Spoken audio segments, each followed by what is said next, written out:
What's up, everybody? Welcome to this week's episode of the Deep Water Podcast. It's been a couple weeks because we had to take a little hiatus for RAFO 5, but we're back. A lot's happened in the last 2 weeks since we've had our last episode. It's Chris with our boy Coach D over here. What's up, Coach D? Hey, what's going on, We got peoples? Hey, now you know me. Everybody who knows me, I don't mind talking my share of shit. Running my mouth, telling stories, being real with it. Covering the stories that need to be told, right? But today is a real conversation about a real topic. Y'all saw the headlines, between Chris Fleeger and Marcus Freeman. It's a lot deeper than we thought. There's a lot of moving parts to this. It's sad to see. It's also worse to hear about once you realize that it is really that bad. As a parent, intolerable. As a parent, I would not tolerate anything like this at all. There's always a rule that every man understands.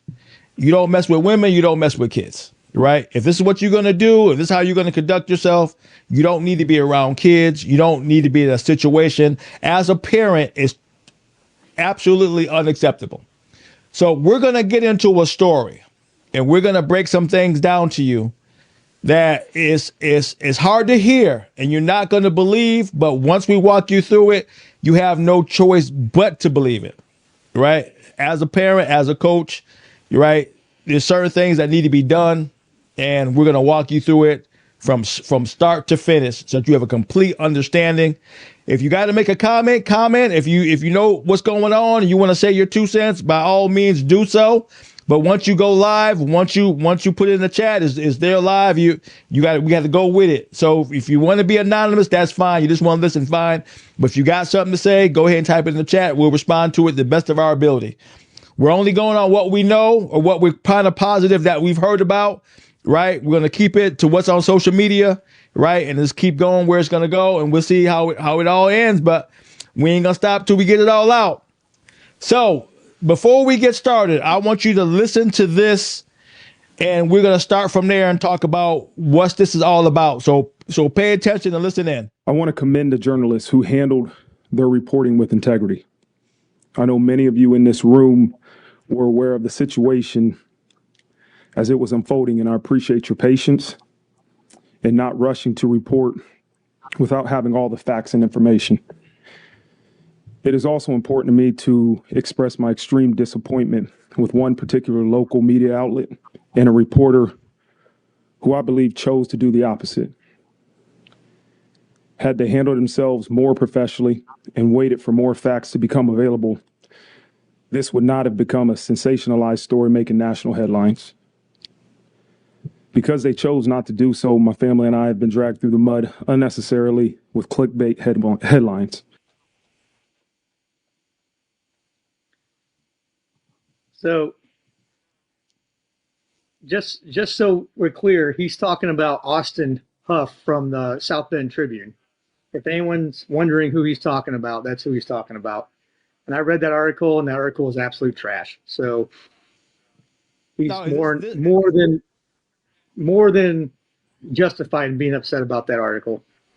So was this a reporter out of Indiana? Yep, out of the South Bend Tribune. Okay, so fight fans, here's what's going on, right? I've been in media for 2 decades, right? And I've done my share of telling stories and painting a picture and creating a narrative and giving people enough to tune in about, right? But you want to be right about the story, right? What he's saying about clickbait journalism is when you try to be the first one to get the story out before having all the details and paint a picture to make it seem like one thing, a little bit of the truth, and then it goes in a whole completely different direction once you get all the information. And that's the downside about clickbait. And that's where cancel culture comes in, where everybody jumps the gun to cancel a person and tarnish his name and ruin his reputation before the complete story comes out. But then after the story comes out, nobody has nothing to say because the story's already out. Everybody done got their numbers, got their views, got all the meat they want out of the content, and now the narrative is being set. Now, what I'm gonna say, right, is I'm talking as a man, but I'm also talking as a black man, right? One of the hard parts about this story, as I start to delve deeper into it and see where it's going and get all the meat and potatoes of the situation, is that once this story went out, right, I went to find all the information about who's Chris Fleeger, or how you ever say his name, right? Fleeger. Fleeger, yeah, Fleeger. I found more information about Marcus Freeman and next to nothing about Chris. So the narrative about him making a police report and these reporters putting out everything first, it already painted a bad picture about Marcus Freeman before the truth actually came out. So he was already branded as somebody who committed the assault if you follow social media. I could find very little about Chris, about him saying the accusations, about him being the one who did the false, allegations. But by then, Marcus was already painted the bad guy. So it's guilty until proven innocent. And now he has to go to a press conference and talk about thank everybody who did the right thing versus all the ones who did the wrong thing. And that's what he was talking about. And I understand it as media because I done my share too, but it wasn't to hurt. It was to get the first story out. So I get where he's going. Now, Chris, if I'm not mistaken, you were actually there, right? Correct. Yep. Can you walk the fans through, take your time, walk them through what actually happened that you've seen with your own eyes? So I'm watching Vinny's match. He's wrestling a kid from Hanover Central. Our kid goes to Penn. So two schools have nothing to do with anything with Fleeger. Unfortunately, loses the match. And he does the right thing. Takes his ankle band off. He walks over to the opposing coach, shakes his hand, walks off the mat with Coach Harper, and walks over to his dad. I watched his dad, arm around him, pop on the head, turn him to walk him out, like any dad would do in a tough situation with the son, right? And as they're walking off, from what I was told and what I saw was Chris Fleeger clapping and blocking the door. So, and then Marcus walked past him, went out the door with his son. Harper followed him. And then I'm sitting there, and then Fleeger follows him out, and then I watch a whole bunch of people rush out the door behind him. And then whatever happened in the hallway happened in the hallway. I was up in the stands. That's what I saw with my own eyes. Okay, so from your perspective, all it was a simple wrestling match that was escalated by Chris into something else. The entire thing would have never happened without him instigating it. Yeah. There was no reason for Coach Harper, Coach Freeman, or Coach Freeman's son to interact at all with anybody, because their whole goal was to walk off the mat with the wrestler and do what you do after a match. You talk to the wrestler, you encourage the wrestler, you tell them everything's going to be okay, you build them back up for the next match. That's what you do. Yeah. If you're a good coach, right? Mm-hmm. So it's the only way it could have happened, and it's what happened. He instigated the entire thing. Okay, so to your knowledge, how long before the police report came out? Well, that happened. I didn't hear about a police report until at least a week after the incident. Okay. Well, let's go with that. Before the police report came out, did you hear any buzz from the locals from inside the gym about what happened? What's what? Why would a coach a coach think that he needed to block a door and be condescending to an athlete to a young athlete who lost on the mat? Why would a coach need to do that, in your opinion? Never. Yeah.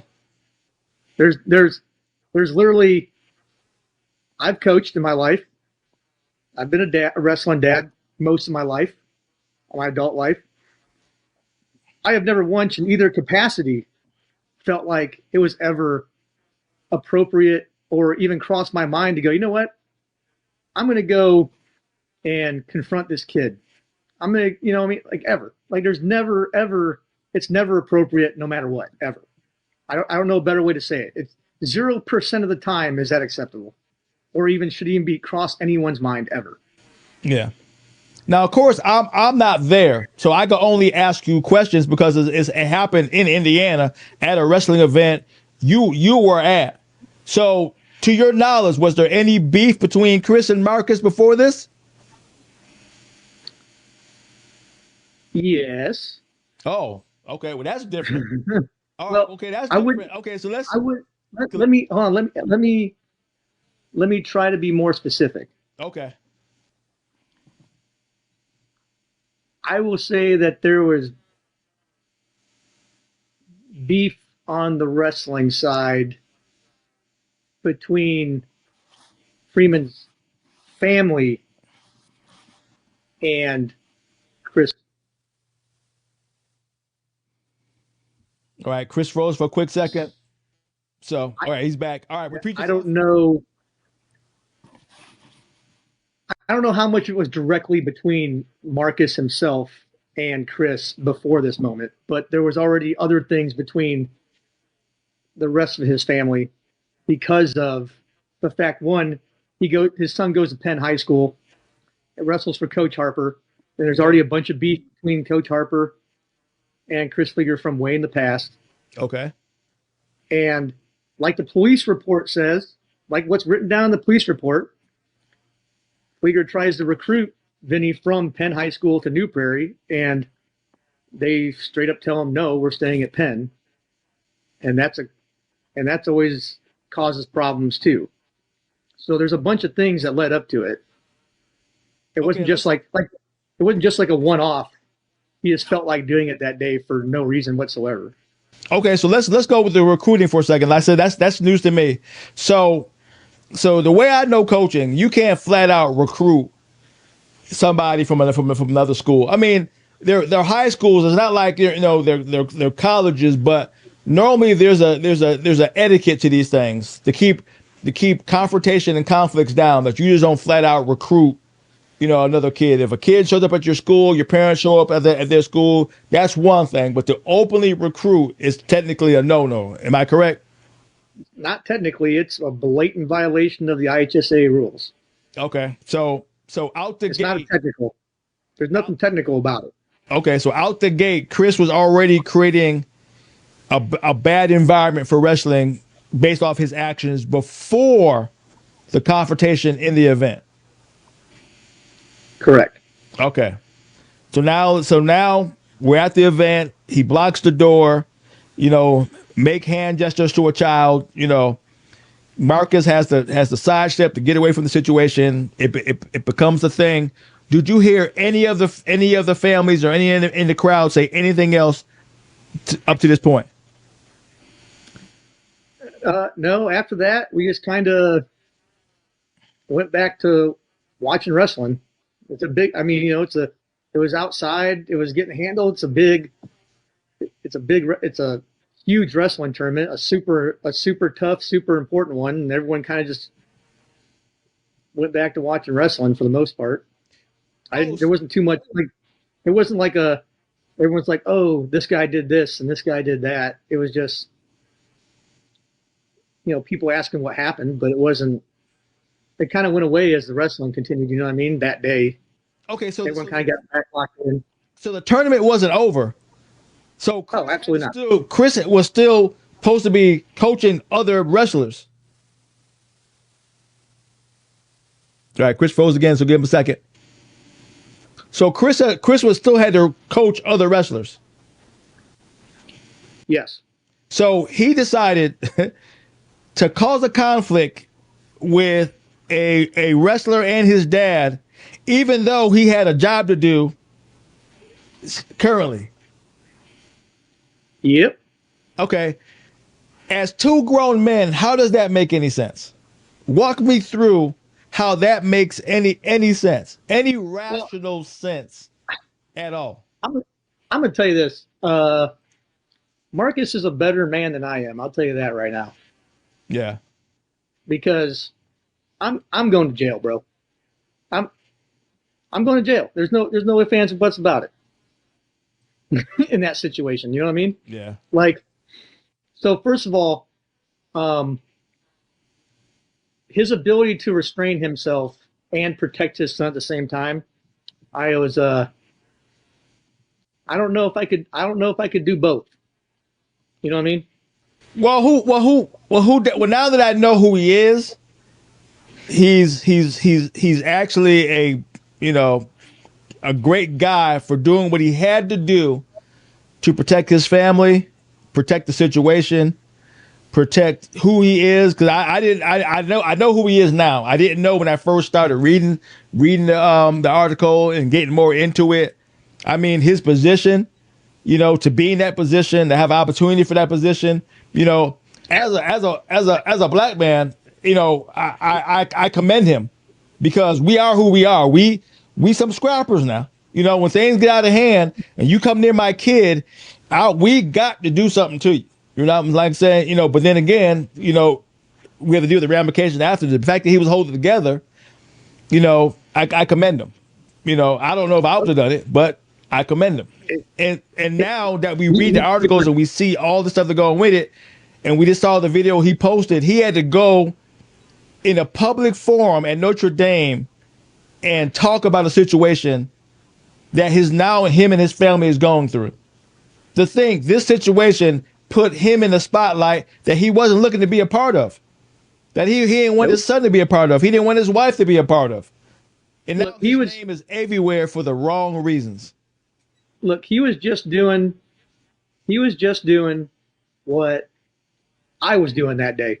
Yeah, He just wanted to come to the tournament, sit with his family, watch his son, cheer his son on, and be a dad. That's all he wanted to do. He just wanted to be. He wanted to be.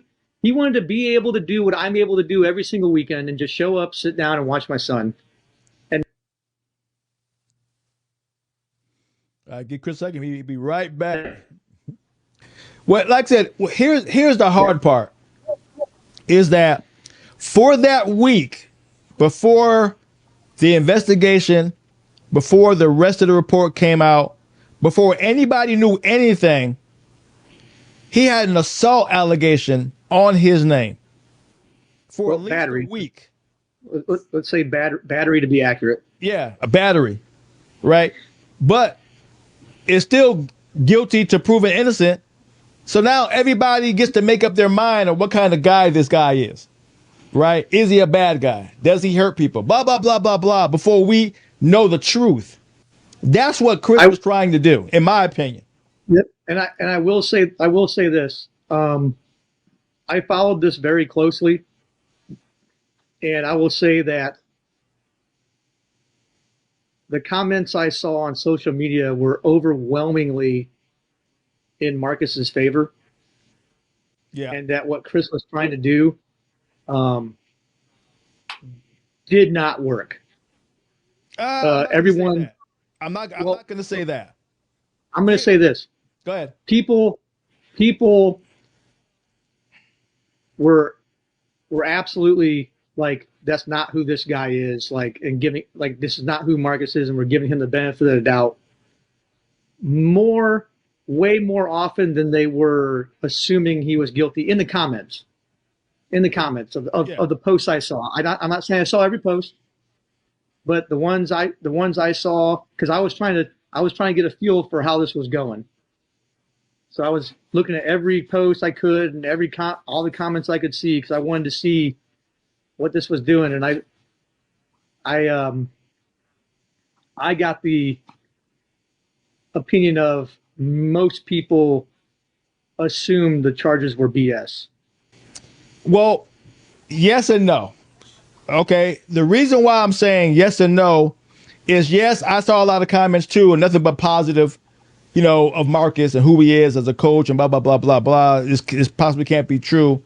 It's all the unspoken stuff of that first week where everybody has to see his name and allegation over and over and over and over again. Because I went looking to see the scale of how much of Chris and being wrong and Marcus and allegation. I saw way more. What I mean by way more, I mean 90% more of Marcus and allegation, and nowhere near Chris and lying or Chris and false charges and Chris and everything. So if you're just a common guy who don't watch football, who don't or is not into sports, there's a normal guy doing normal stuff, and you click on this post, you see black guy and allegation. You see, oh, another black guy did something, right? That's the narrative Chris was trying to paint. That's, in my opinion. I could be wrong, but how this stuff is starting to unfold, that's the only conclusion I can come to. Now, I agree with you that I believe that's the narrative he was trying to paint. Mm-hmm. So we're on the same page with that. I wasn't trying to say that that's not the narrative he was trying to do. Yeah. I just don't think it went the way he was expecting it to. I think he did. Overall. You think so? Okay. Now, did it do the damage he wanted to do? No. But that's fair. That's fair. Painting the picture of where he was going, that happened. Because Marcus wouldn't have the need to do a press conference to talk about media clickbaiting if it didn't hit close to home enough to where he had to say something. They could have just let it die down, kept everything quiet, no press conference. Chris didn't do a press conference. Marcus had to do a press conference. Speaking of which, everything that happened and been transparent. An innocent guy had to go on a public forum live to express himself, something that he did not want to do, but because of this story had to do it. That means Chris got what he wanted. That's a fair point. Now, speaking of which, New Prairie's been saying for the last 3 days that they're going to make a statement. Okay. 2 days ago, 3 days ago, they didn't make one. 2 days ago, they didn't make one. Then they said it was going to come out today. They still haven't released one. So, to me, in my personal opinion, silence is agreeance. Silence is saying it's okay to me that all this happened. Okay. So let me ask you this. Like I said, I'm not from Indiana. I don't know the culture. I don't know the people. I only know you and a couple other guys. I don't know how they roll in Indiana. Is New Prairie High School protecting Chris? Are they on Chris's side? They think Chris is in the right. They think he's doing the right thing. What do you think they stand? Well, I mean, I can only speak of maybe inference here. You haven't released a statement. You haven't said anything. The dude's still coaching at your school. You've taken no disciplinary action. One would have to assume or infer from those lack of actions. All right, Chris froze again. He'll be back in a second. Well, they do. You have to assume they support him from their lack of action, correct? Yeah. Well, and also, at least poor conduct during a live event representing that school will be enough to put him on the bench.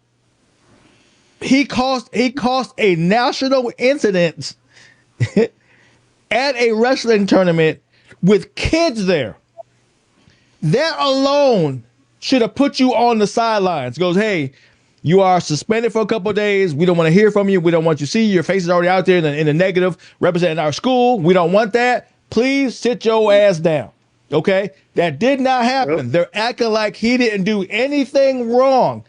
I'm not even talking about the allegations. I'm talking about what he did at the wrestling tournament It, to a it, child it, and his parents, being a coach of kids. it makes me wonder. It makes me wonder if they do nothing when he does it to someone whose dad is a public figure. What are they letting him get away with kids whose parents are just average dudes like me? There you go. I mean, if you're not going to do anything here and it goes national, we I know they're not going to protect me. They're not going to protect my kid when if something happens to my kid from it. I know they're not protecting the kids in that wrestling room if they complain about something. I guarantee you that. Okay. I mean, once again, that brings up another question. Where's the outcry? Where's the people going, hey, this is effed up. This ain't supposed to be happening. Where is that at? It's getting louder. I'll tell you that. Okay, walk me through it. What do you mean by getting louder? I'm not from Indiana.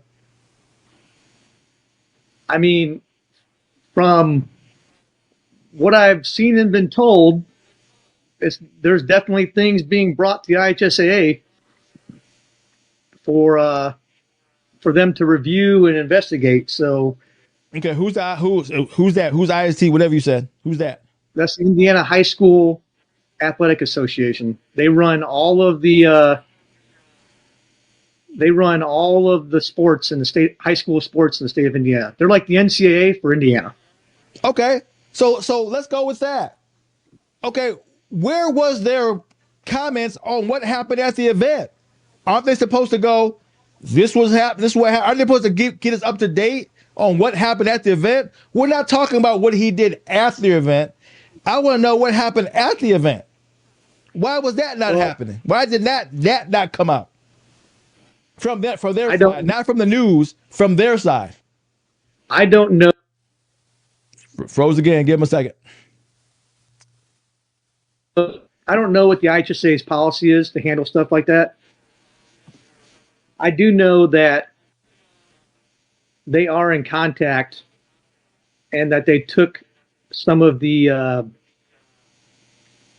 allegations seriously. You sure? That's all I know. That's all I know. So, but if they're actually investigating it, I don't want to get too deep into the woods, right? Because they have some stuff they're acting on, and I think, in fairness, I gotta give them time to work through that before I really go off the rails in the future if they don't. You know what I mean? Okay. Like I said, I don't know this guy. I only know what I'm reading, and now we're having this discussion, and you're giving me the information from the Indiana side of the game. Okay. Do they like this guy? Is this guy a popular guy? Is he protected, or are people covering for him? Because nor anybody else, this would have been actions already taking place, but it's not happening with this guy across the board. You know what I'm saying? He hasn't been brought in for questioning from what I'm hearing. I don't know. Maybe he has, maybe he has not. He hasn't been fired from his job. He hasn't been suspended. There's no reprimands. There's no saying these are the actions that's being happening on behalf because of Chris and his actions at a high school around kids. None of this stuff from what I'm hearing is happening. Is he being protected? Is somebody looking out for him, trying to sweep this under the rug? In my opinion, I definitely think they are. Now, if you're asking me, does the whole state operate this way? Absolutely not. If you're asking me, is he popular in the wrestling community throughout the state? I would say abundantly not. A majority of people that interact with me and speak to me have a very, very low opinion of this coach. Okay. So now I'm gonna get more more direct with my questions. So give me your best best take on this. Okay. Now that everything has come out, okay. Now, from what happened to the high school to the false allegations, which we now know is false, no charge has been pressed. Marcus had to go do a press conference to clear his name and yada yada yada. All the media clickbait. I saw on several posts that he said Marcus was a rich guy. I'm gonna go after this guy, or just some degree of that. Have you heard that? I saw it in the. All right, Chris rolls up. Give him a second.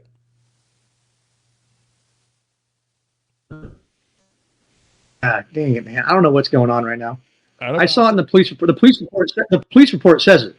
The police report says that he said, "I know this guy's rich. I'm planning on hiring a lawyer."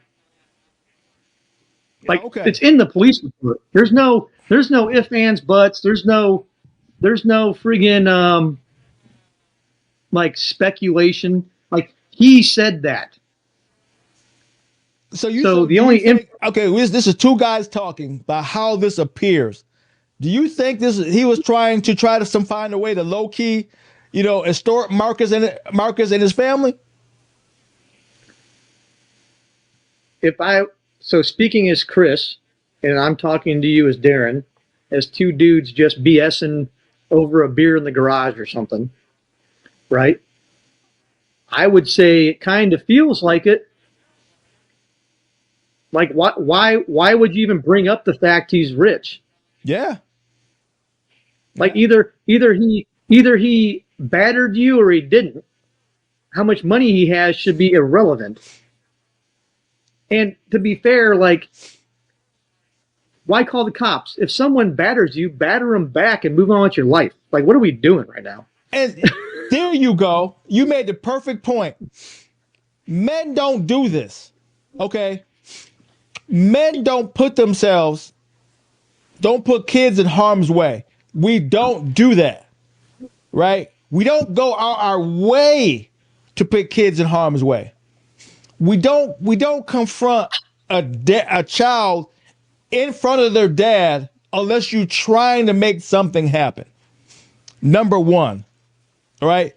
Number two, you don't do it in a public forum. Guys go behind the scenes and handle their business. They could have went in the classroom and went off if that's what he really wanted to do, or the vice versa. Right?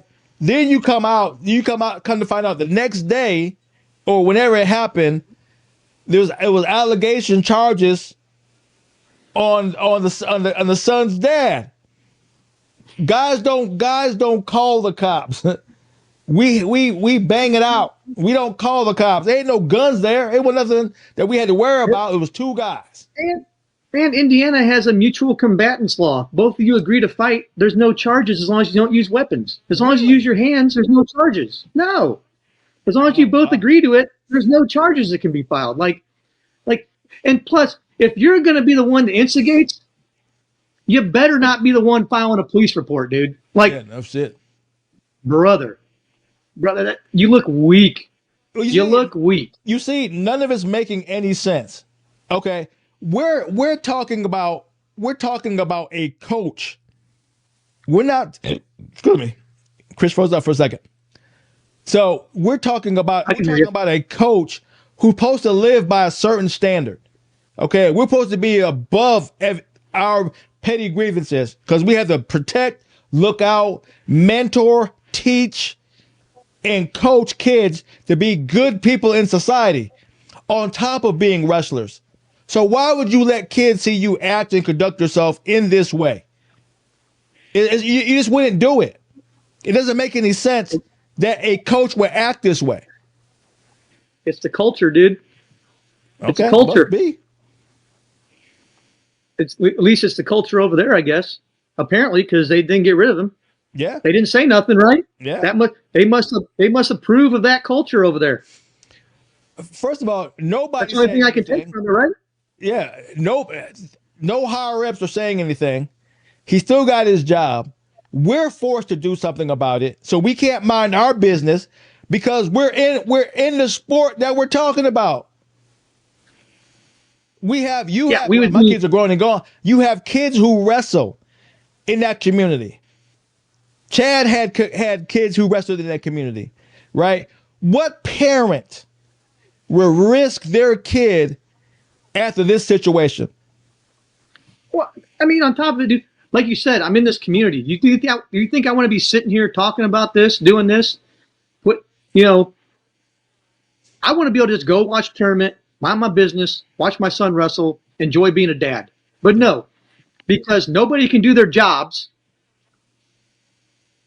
we have to do it. Yeah. Now I have to stick my neck out there. I have to be the one to be like, hey, this is jacked up and unacceptable. Why is nobody saying anything? This is wrong. Yeah. And now I'm the one that's going to go to a tournament and people are going to say crazy nonsense to me and try and make it so I can't enjoy watching my son wrestle. And that's fine. Someone's got to do it. Yeah. And it is what it is. Like, I'm willing to take that because what's right is right and what's wrong is wrong. And if I'm not going to stand up for what's right, I have no business calling myself a man or a father. Period. I agree 100%. And the fact of the matter is you hate politics gets involved of what's right and what's wrong. So me as a podcaster, right? And I'm forming an opinion on a story. I first look at right and wrong, who does it hurt, legal or illegal, okay? Who is the culprit and why is it happening, right? Based off this story of why it happened, it seems like money. So we have a coach, in my opinion, this is me talking about it, trying to extort a high figure person who he thought wouldn't fight back to protect his job, to protect his family, to do whatever. He would try to squash it, Chris get a quick lick, go on about his business. That's what it seems like to me. If I'm wrong, I'm wrong. I'll apologize tomorrow. Right? I think this particular instance was like that. Yeah. But I think it's just the most recent thing in a string of events. You know what I mean? It was just he saw an opportunity to do something else in addition to, and that was just an added benefit to it. It's kind of at it from being here for so long. You know what I mean? Yeah. Okay. So let me ask you this question. Everything we talk about and everything we know, which one of these things is a fireable offense? Everything we talked about, as you know, the laws and rules of wrestling, since you were a ref and things like that, are anything that's going down considered a suspension or fireable offense that you're comfortable in saying is true or untrue? I don't know. I mean, recruiting is a fireable offense. Yeah. Okay. I mean, that by itself, right? Yeah. Harassing other teams' wrestlers, at minimum, suspension. Yeah. At minimum, me personally, if one of my coaches does that, you're gone, bud. That's not allowed. Yeah. You're here because some of these kids in our club don't have dads. Yeah. Your job, besides being a coach, is some of these kids need someone to show them how they're supposed to act as a grown man. Yeah. What they're supposed to be modeling themselves after because they don't have it at home. There's so much more to being a coach. There's so much more to being a coach than just teaching wrestling. You're supposed to be building kids up and being there for the kids that don't have what the other kids have, and to provide that equal playing field for all the kids in your club, and be able to raise them all into great human beings. Yeah. The wrestling's just the mechanism in which you teach these boys how to become men and these girls how to become women. Mm-hmm. That's what it is. And if you're not doing it for that purpose, you have no business being a coach. None whatsoever. I don't care how good you are at wrestling. I don't care. I agree with you there. So let me. I want to jump in just quick. So, do you think that maybe the parents should go after the school as well for allowing this kind of conduct to go unquestioned and unchallenged at a live event. If I don't know where that school was at, where is that school at that it happened to? Is it their school or is it a different school? No, it was at Mishawaka High School. And where's that school? It's in Mishawaka, Indiana. Okay, so that's a separate school altogether. Yep, separate school. It was a 32 team individual tournament. So there were teams from all over the state at this tournament. So what if Vinny or the dad or somebody would have got hurt during that altercation? Who would have been liable for that situation? Would it have been the school or would it have been the tournament, the guy who put on the tournament? It wouldn't have been either of them. It would have been the parties involved. Now, like, it's different, right? Like, if you get hurt on the mat, right? Like every school has their own insurance, right? So like when my son got hurt and anything my personal insurance didn't cover, the school's insurance covered the rest of it. I got you. So like if you get hurt at a wrestling event doing wrestling, you're good. But as far as like personal liability, if you do something extracurricular, like get in a fight, like, or do whatever, like you're liable. You're grown. Okay. So it would have been them. Okay. You know what? Let's switch gears. Maybe I'm going about this the wrong way. All right. I don't know who Chris is, right? But is he from Indiana? No. Where's he from? How did he get there? He's originally how all this happened? He's originally from Pennsylvania. Okay. He ended up getting here because he wrestled at Purdue. Okay. And that's where he met Coach Harper, because Coach Harper wrestled at Purdue at the time. Okay. Right. How he ended up getting Indiana was after he got let go from the University of the Cumberlands for his DUI.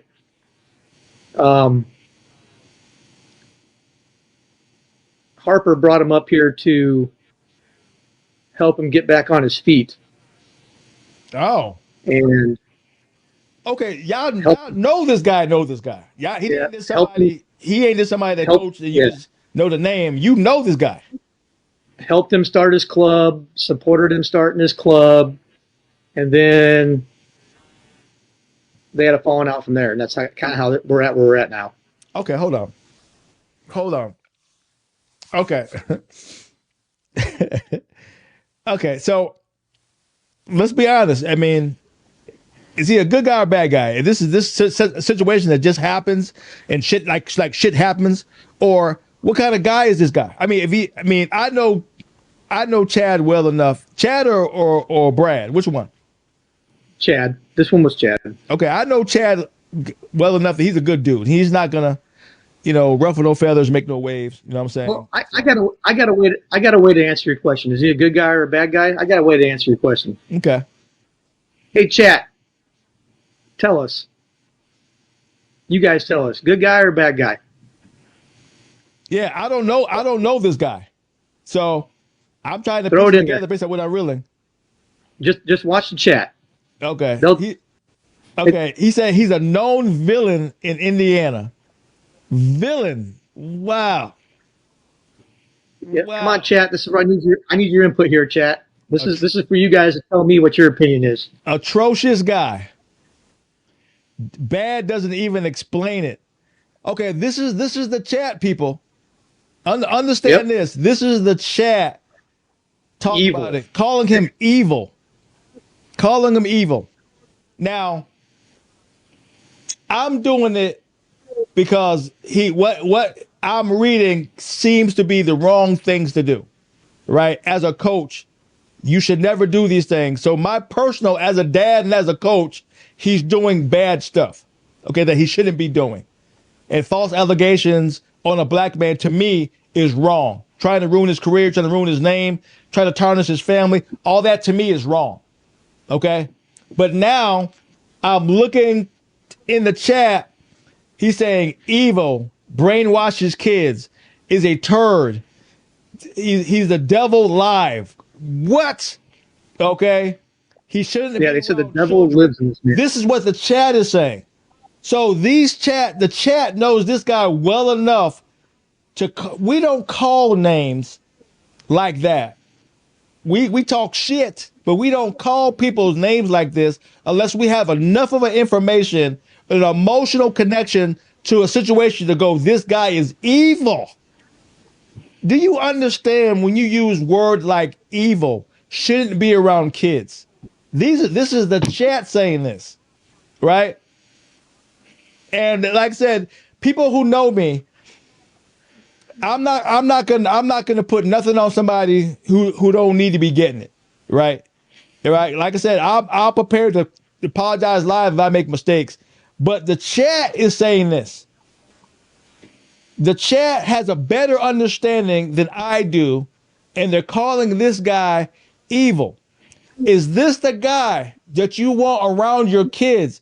If I have any parents who have kids with this guy, is this the guy that you want around your parents? I mean, you want around your kids. You want this coach around your kids. And the word coach should mean honor, dignity, respect, discipline, kindness, supportive.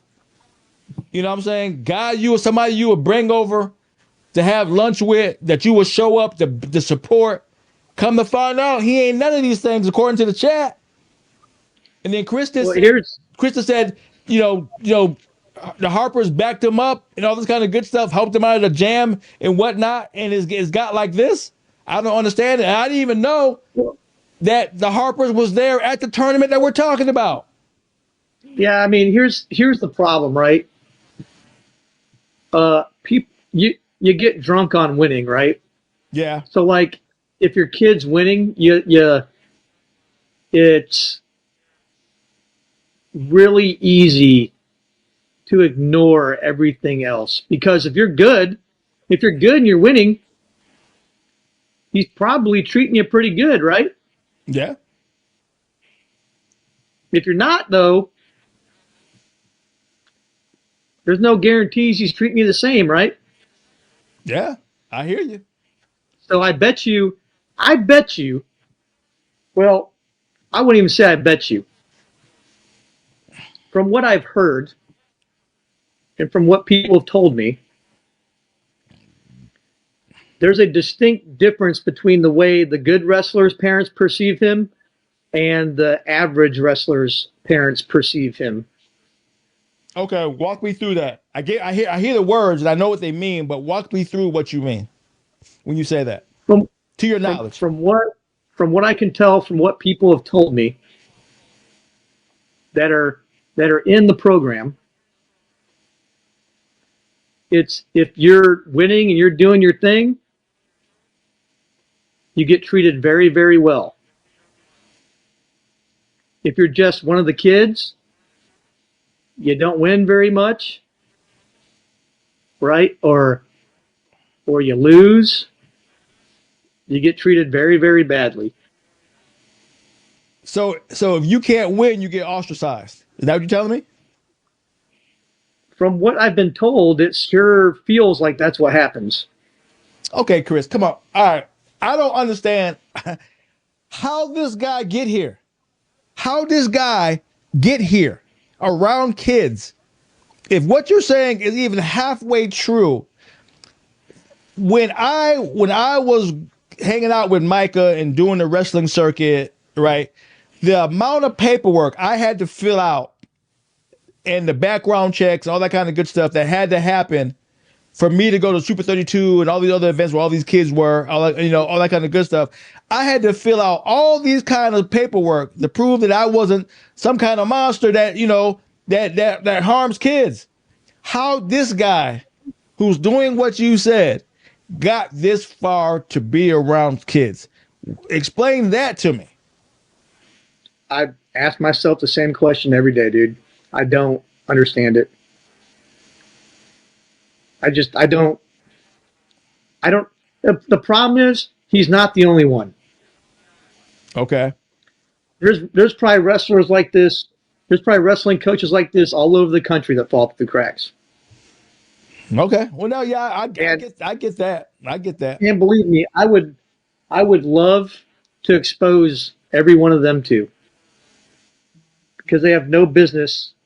They have no business being around our children. They have no business. Like, the entire purpose of the sport of wrestling is to build good human beings, to do something hard, because most people won't do hard things. And doing hard things is what makes you a successful human being. And that's what coaches should be striving to do. You're teaching wrestling, but you're teaching them how to do hard things so they can be successful adults. If you can't do any of that, if you're not doing any of that, that's not your goal. Like, there should be no place for you in my sport, no, at all. None. I don't care. I don't care what you did when you wrestled. I don't care if you're a great wrestler. I don't care even if the kids you coach, the ones that survive you, end up being great wrestlers. You don't deserve to be here. Okay. And that's the overarching point here. Okay. None of the stuff that we're talking about mentally makes Chris a good guy. Makes it doesn't sound like he's a worthwhile coach to trust. You know what I'm saying? It's adding up that this guy is up to something. Do you think that's the case, that he's up to something? Hold on. Okay. Sorry, I got a text message, and I'm trying to help the person out so they can comment in our chat without exposing who they are. Okay. So yep. I'm trying. Yep. What was your question again, bud? Okay. It doesn't seem like Chris is a good guy. It seems like his behavior is something a bad guy would do. You know what I'm saying? He instigates situations, right, to create a scenario to where he can falsely accuse a wealthy person, right, that he can possibly, extort or sue to get money. You just told me that he favors guys who win and he don't favor guys who loses, right? That doesn't seem like somebody who has good intentions at all. And I agree with you. I don't understand where the mentality that a school or a governing body can afford that type of headache. When it became public knowledge of what he did and it was false allegations, and he called the guy rich and he's looking to get a lawyer and no one let him go. Chris, I'm having a hard time understanding Indiana now. Hey. Let's not paint all of Indiana like this, because most of us are good people that just want to live our lives. Okay, so okay, let's be real with it. I'm not coming at you. I'm using you as the Indiana spokesperson. Why are people coming out in mass to make sure this guy never gets near a kid again? Why is that not happening? Why aren't there parents? Why aren't there other coaches? Why aren't there? We got the police report. We know what he said. We know what he did. Where are the people standing up to go, this is not us. This cannot happen in our town or our state. Where are those people? I think the people that have the most knowledge are the most scared. Interesting. Explain. And they're afraid to say things because they're afraid retaliation will happen. And until the first person says what they need to say and puts their name on it, then other people are going to continue to be that way. That's my personal opinion on it. Okay. And I kind of get it. If this guy got the balls, they have their own kids to worry about, you know what I mean? Yeah, that's true. I mean, most people are just average family people trying to make it work. So I get that. You don't want to put your kids in harm's way. You don't want to put male or female. You don't want to put nobody's in harm's way. Guys, Well, we're built for that, but we don't want our the wives to suffer or our kids to suffer. So I get it. it's just the average person. The average person can't handle the blowback. Yeah. So the average person is like, even if I do this, the response is and the drama that comes with it. Yeah, give him a second. So unless go ahead. unless they feel like there's a bunch of people, unless they know there's a bunch of people who feel the same way that are now speaking out, they're going to stay quiet because they aren't able to take all that on themselves. Yeah. So they stay quiet because they just need to. A lot of people are like me, right? Like I wake up, I go to work, I come home, I spend time with my wife and kids, and I'm just trying to make it every day. I'm just trying to get to the next day. I'm just trying to get to Friday, and a lot of people they don't have the bandwidth to deal with, okay, this needs to be said, but it's going to cause all these things I have to spend my time on that I'm tired, I'm scared, I just can't do it. That's how I feel. That's why I feel it's like that. Yeah. And that's how people like this thrive, man. You know what I mean? No, you're right. There's one. Look at that. Look at that chat comment. Oh, hold on. He treats the new kids. Okay, I hear you. The man's okay. All right, so anybody who's on Kick, if you hear my voice, come to our podcast and read some of these chats about people who have firsthand knowledge of this guy. I'm only responding to what I'm reading, and I don't like what I'm reading. I'm responding to a guy making poor choices and doing bad behavior and potentially putting kids in harm's way. Right? As a dad, intolerable. But then you got people who have firsthand knowledge of the evil that this guy is doing. What does that say? It's saying a lot. Oh, that comment hits a little close to home. Yeah, they do. Wow. Okay.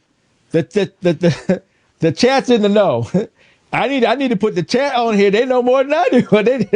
They're doing a better, explanation of this guy than I ever could. And I hate the fact that it's happening in your own backyard, Chris. I mean, I'm on the outside looking in, and I have to come at you as a representative of Indiana for this guy's behalf, because I'm like, what if my son was there at a tournament, right, hanging out with you because I know you? I said, hey man, take my son to the tournament so he can wrestle because I'm stuck doing work and stuff. And come to find out that my son was close to danger, right? That would number one haunt me as a dad. Number two, the guy is still walking around, so now I got to get a plane ticket and potentially do something. You know what I'm saying? And that's supposed to be the farthest thing from my mind. I'm should never don't you worry. think of a coach doing something. Maybe a don't you worry. Maybe a parent, maybe. Don't you worry. If you sent your kid up here for that, if that would have occurred, your son would be safe and I would be in jail. So don't you worry about it. I would have taken care of that. You better be. If I see you walking around, I say, where were you at, Chris? Swim. I was in jail. Like I was getting bailed out, actually. Yeah. Of course, we're laughing because we're friends and we get down like that. But this is a very serious matter, and I don't like none of it. Right? Ooh, I had some of the top youth wrestlers in the state just leave his club. Ooh, really? Ooh, really? Juicy. We got the juice. Okay, so maybe something is happening. I mean, at the very least, it's embarrassing.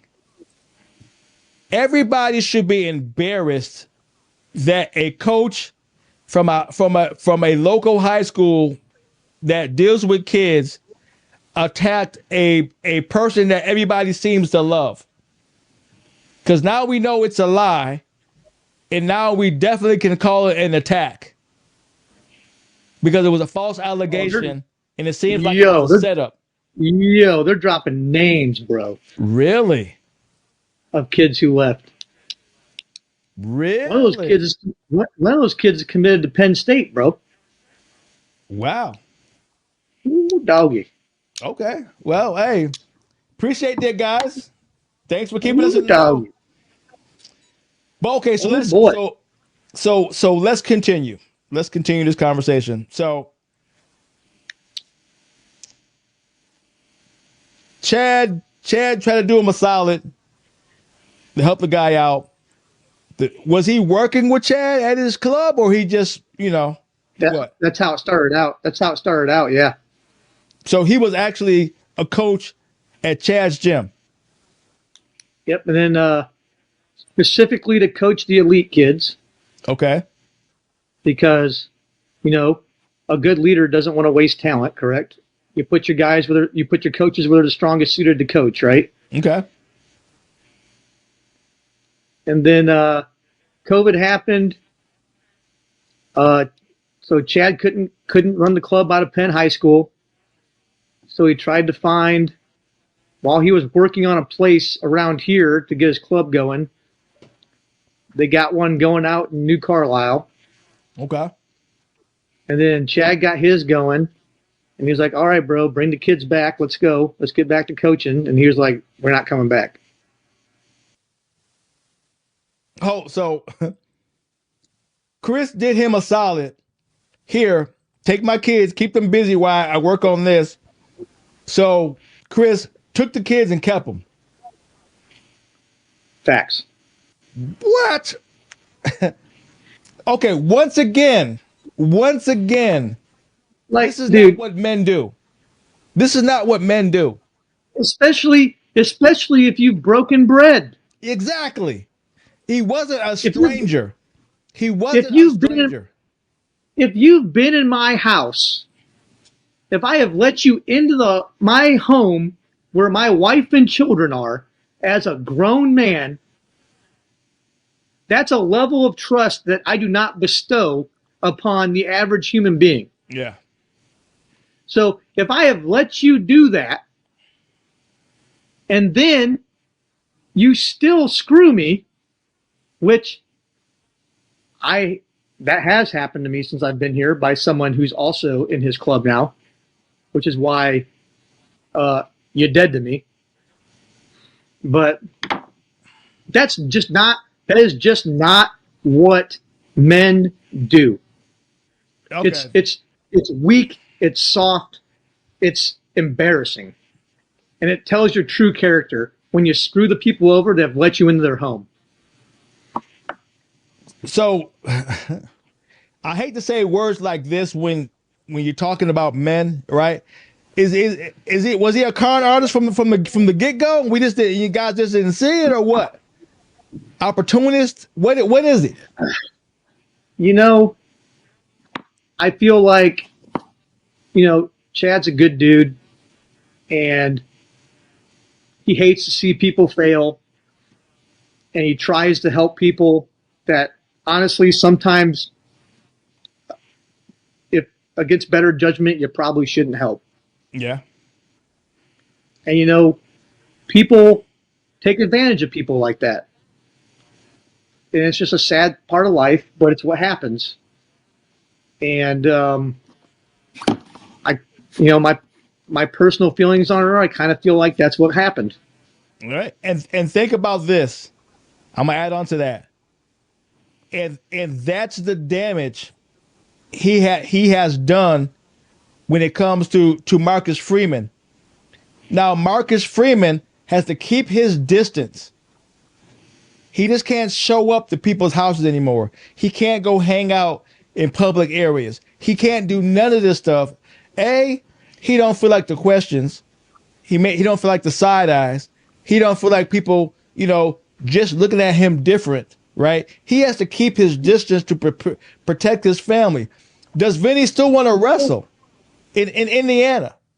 anywhere this guy is or his kids are you going to wrestle those guys now? You know what I'm saying? You know, you have to figure out I how to so navigate this stuff. there's so I'm only going to speak from how I operate, but one, Vinny's a strong kid, mentally and physically. Okay. He's going to keep doing his thing, and you know, I tell him the same thing I tell my kids. I talk to him sometimes, you know, before matches. I tell him the same thing I tell my kids. Never let those who want you to fail be the reason you fail. Yeah. Humans have a thing called spite, and I've done a lot of successful things in my life out of pure spite. Of, oh, you said I can't do it? I got you, homie. I'm going to do it. I'm going to watch you be mad as hell that I did it too. And I'm going to smile right in your face when I'm done.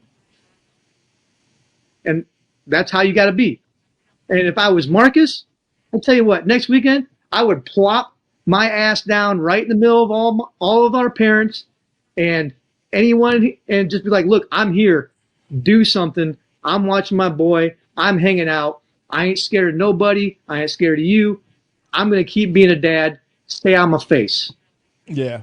That's just how I would operate. That's how I would operate because I got a little paidness in my soul. You know what I mean? Yeah. There's a little bit of paidness in this heart that comes out sometimes. And that would be one of the times I'd be like, I'm about to be petty as petty can be. Now, one thing You know what I mean? I didn't know this was this close to home. I did not know that. You know what I'm saying? I had a whole bunch of shit talk I was going to do to you. I said, Indiana garbage. You know what I'm saying? I had all that stuff planned to mess with you, blah, blah, blah, blah, blah. But I had no idea that it was this close and it caused this much damage and this much, you know, unnecessary pain, you know, when you just stuck your hand out to help somebody. Well, He turned out to be this type of guy. the other thing is, the kids should be able to enjoy high school sports. Yeah. You know, it's his son's senior year of high school. He should be able to enjoy the memories with his teammates, the memories of what he accomplishes, and enjoy the ride that he has of his last year of being a child. Before real life says, welcome to the party. Time to figure some stuff out. You know what I mean? Mm-hmm. And it's, look, I've done a good job of not cussing so far, but it's bullshit. Right? I can't help it. I have to say it. I got to get one out. I got to get one in. That's the longest I've ever gone without cussing in my entire life. All right? No, we've been going for an hour. It's time to cuss. We've been Yeah, that's for an hour. So kids, that's the longest in the chat. If it's 9 o'clock, you should be heading to bed anyway, right? Because we about to turn this shit up a notch, right? Because we're trying to paint a picture of who this guy is. The chat did a good job. We're going off what we see on social media and what Chris knows, right? But we're still got more ways to go. We're gonna turn this up a notch that you're not even gonna believe. We're just getting started. But I do have to mention something. Marcus's wife Joanna shows up to every single meet. Oh, okay. Supports everybody's kid, not just her own. Yeah. And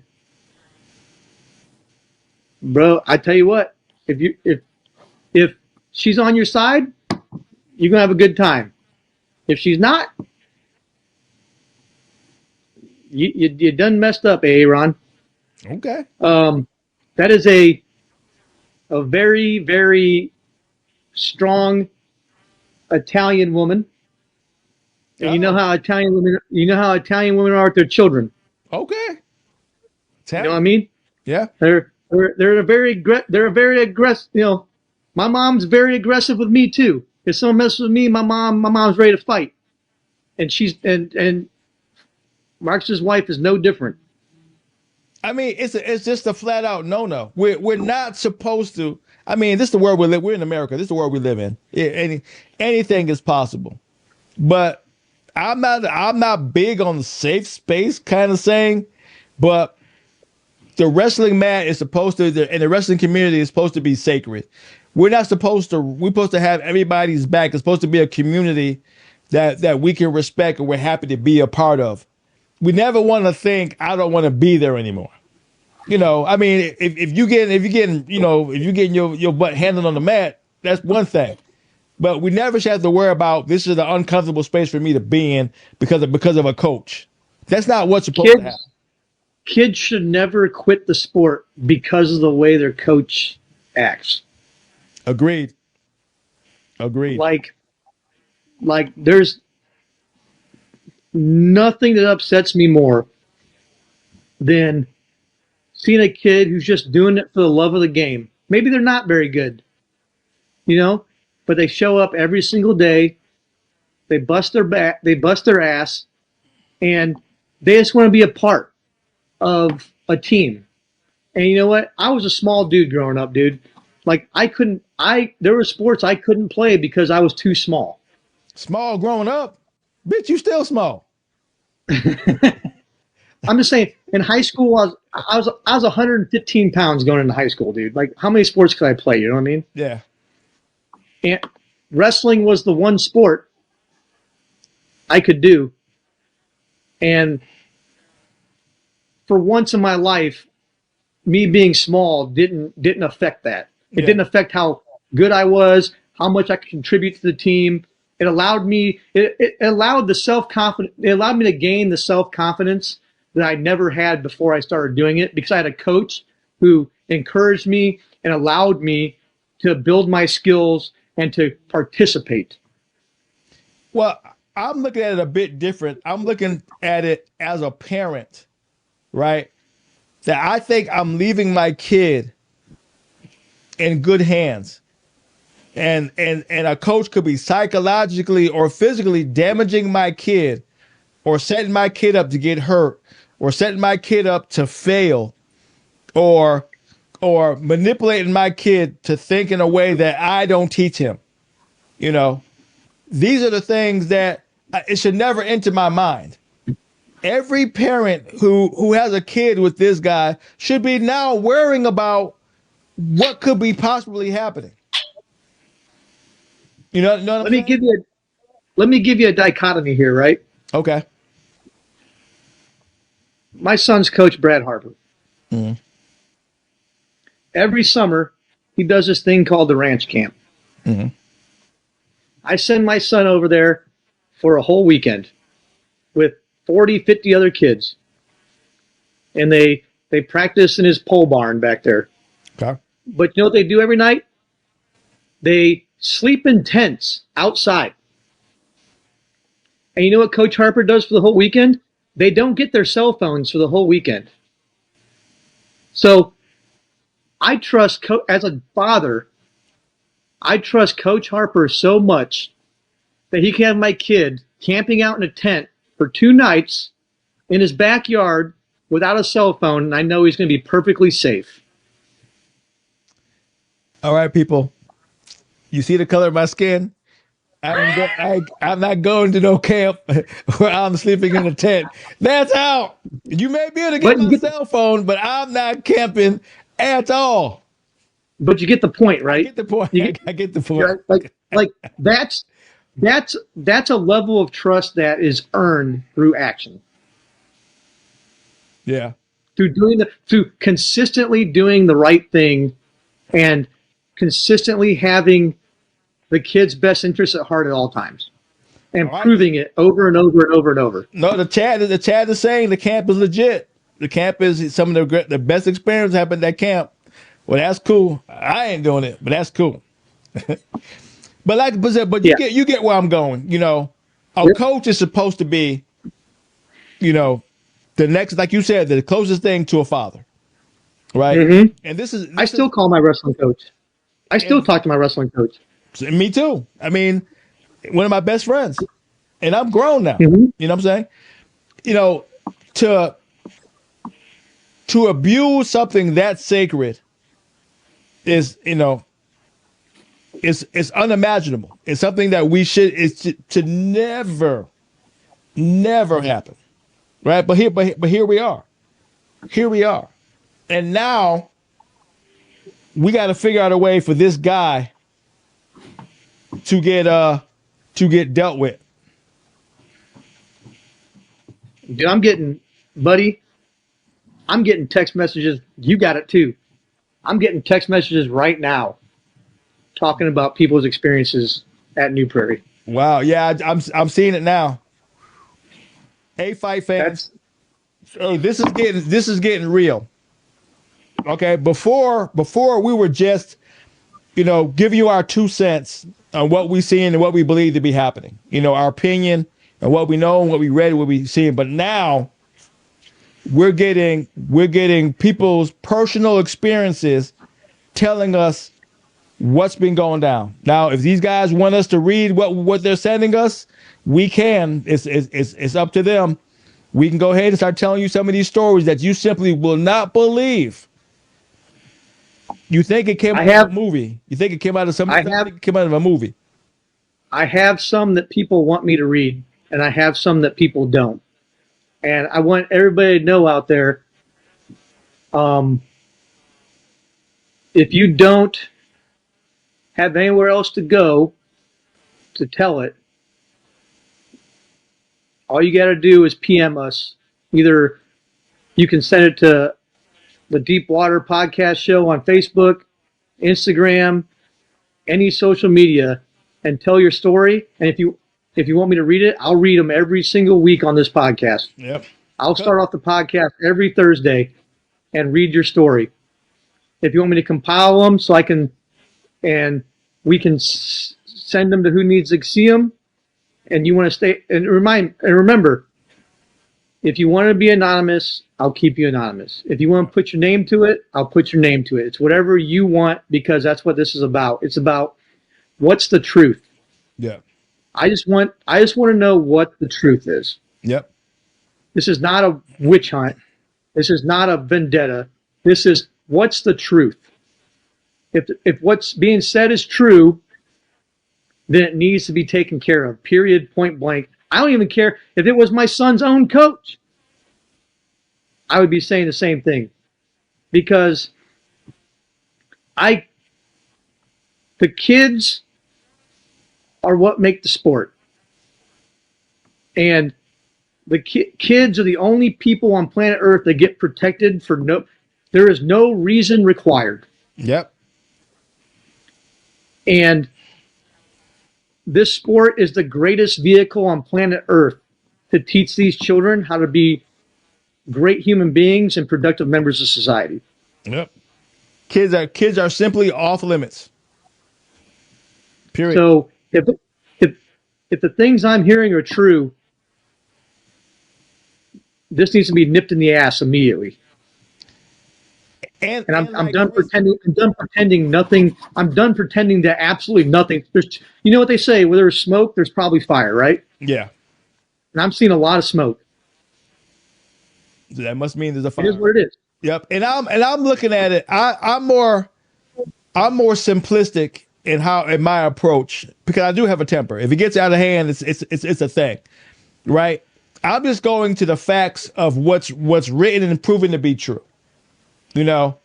What he's saying and what he's done.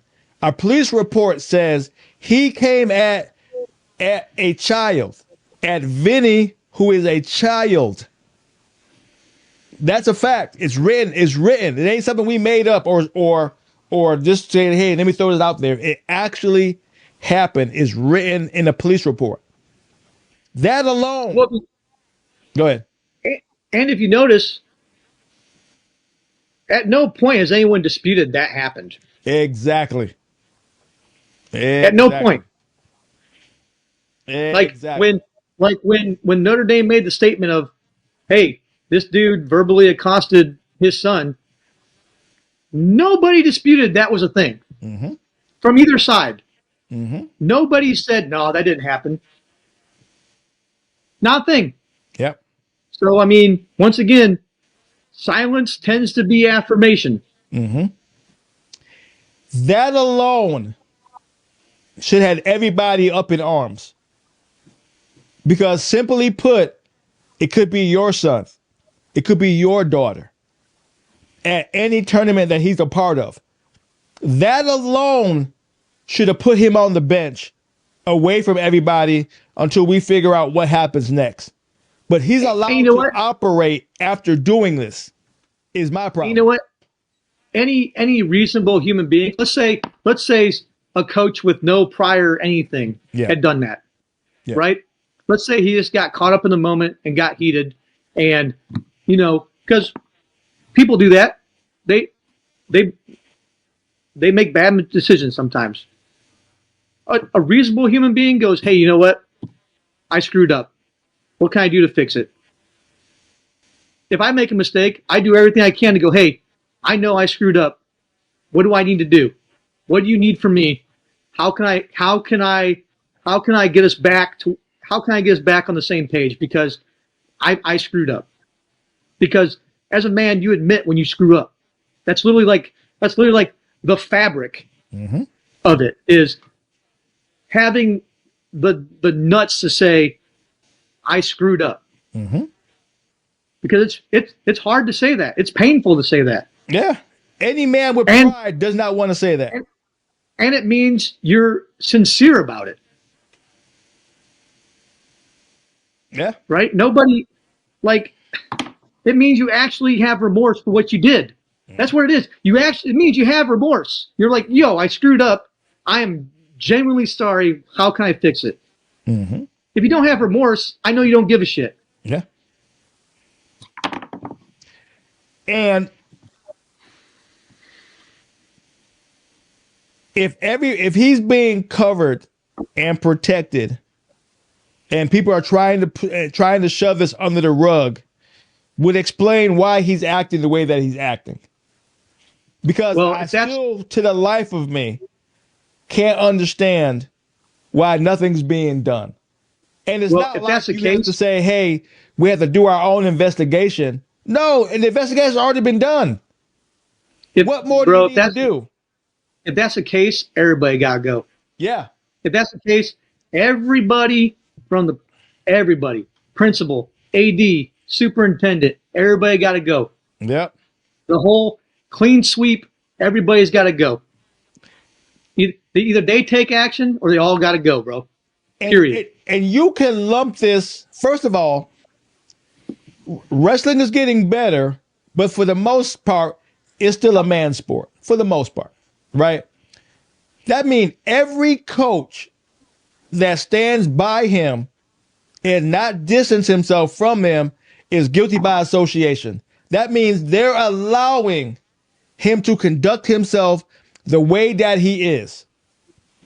They allow him to put that stink on them. So if he would do it, they would do it. You want to know something crazy? What's up? I know people have complained to the school board about this already, and they've still done nothing. Really? Yep. So, okay, I'm not from Indiana. So, is the school board protecting them? Once again, I'm not from Indiana. Buddy, it's a small, you know how them little small town good old boy things go, Bo? Oh, okay, good. I'm glad you said that. So this is not in your town. This is another town entirely. Dude, in my town, this dude would get obliterated. Okay.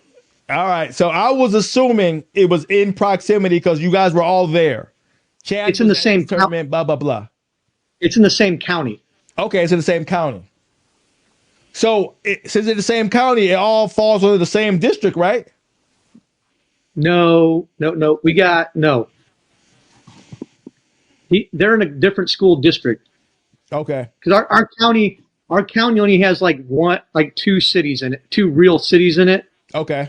The rest of the county is all like little towns and and townships, right? So there's probably eight or nine different school districts in the county.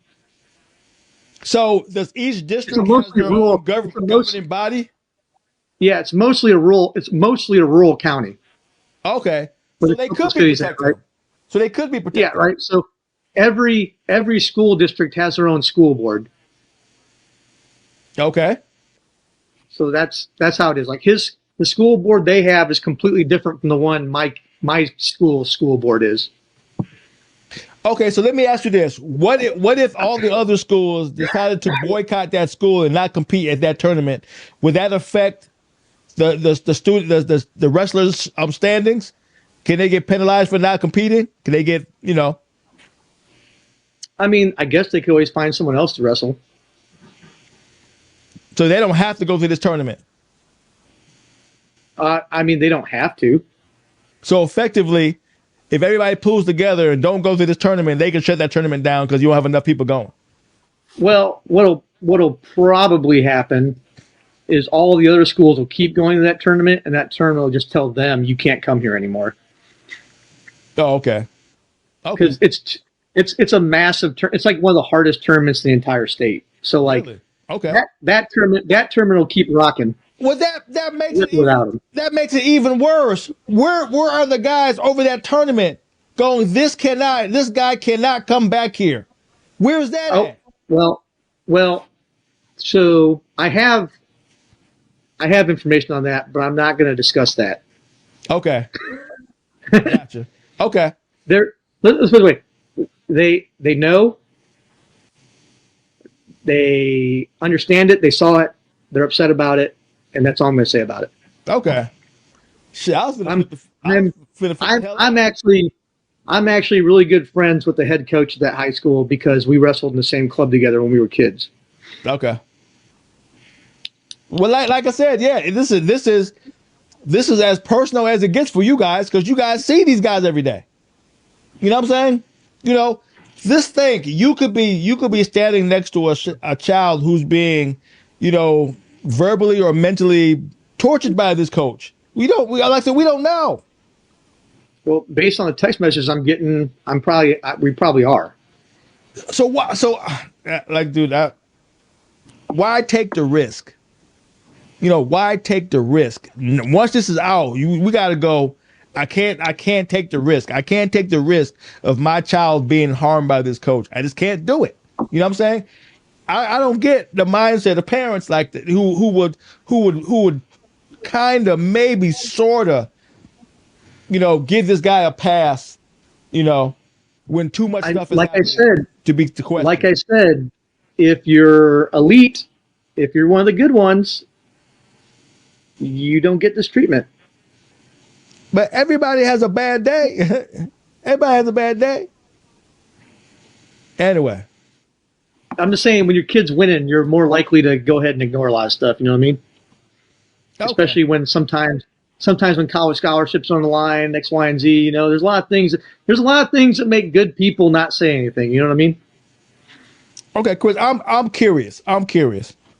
Are there any of these letters that you got that we can talk about? I'm curious to see because the chat already got me going. I'm like, okay, the chat knows, right? Is there I anything we can do. talk about? Yep, I got a few we can talk about. All right, guys. Okay, if you need a a reason outside of you seeing it with your own eyeballs, if you're a fan of this and you're listening and you're watching, you're paying attention, and you needed a reason outside of what we're saying to question this guy, you know, Chris kind of gave me a head up that he had something that he wanted to say. Right? He said it's something that we definitely want to talk about. So I want to hear what he got to say. So let's go ahead and hear what Chris got to say. So most of these are from guys he coached in college. Okay, where's that? Okay, I'm not going to say the school because he was at multiple colleges. I don't want Oh, to. okay. I don't want him to be able to. Oh, there go my fire alarms. My wife's cooking something. Give me a second. See what see what happens when you can't cook. You burn the house This, down during this the is podcast. this is what happens when you do a podcast in your basement. I am going to clip this. So tell the missus she's gonna be live forever. Oh my Chad, gosh! I want you to roast Chris for a good week behind this. And I bet she doesn't even know how to turn them off, dude. Apparently, this is hilarious, y'all. This is Honestly, hilarious. it's some well-timed comic relief. You know what I Yeah, mean? We've it been talking is. about It some is. serious We stuff we today. need to You take know? the pressure off the goings on. But yeah, this is kind of funny. This is kind of funny. So I'm not going to read the first one because it gives away the school. Okay. So because all these guys want to stay anonymous, so I don't want to give away necessarily which school he's talking about. Okay.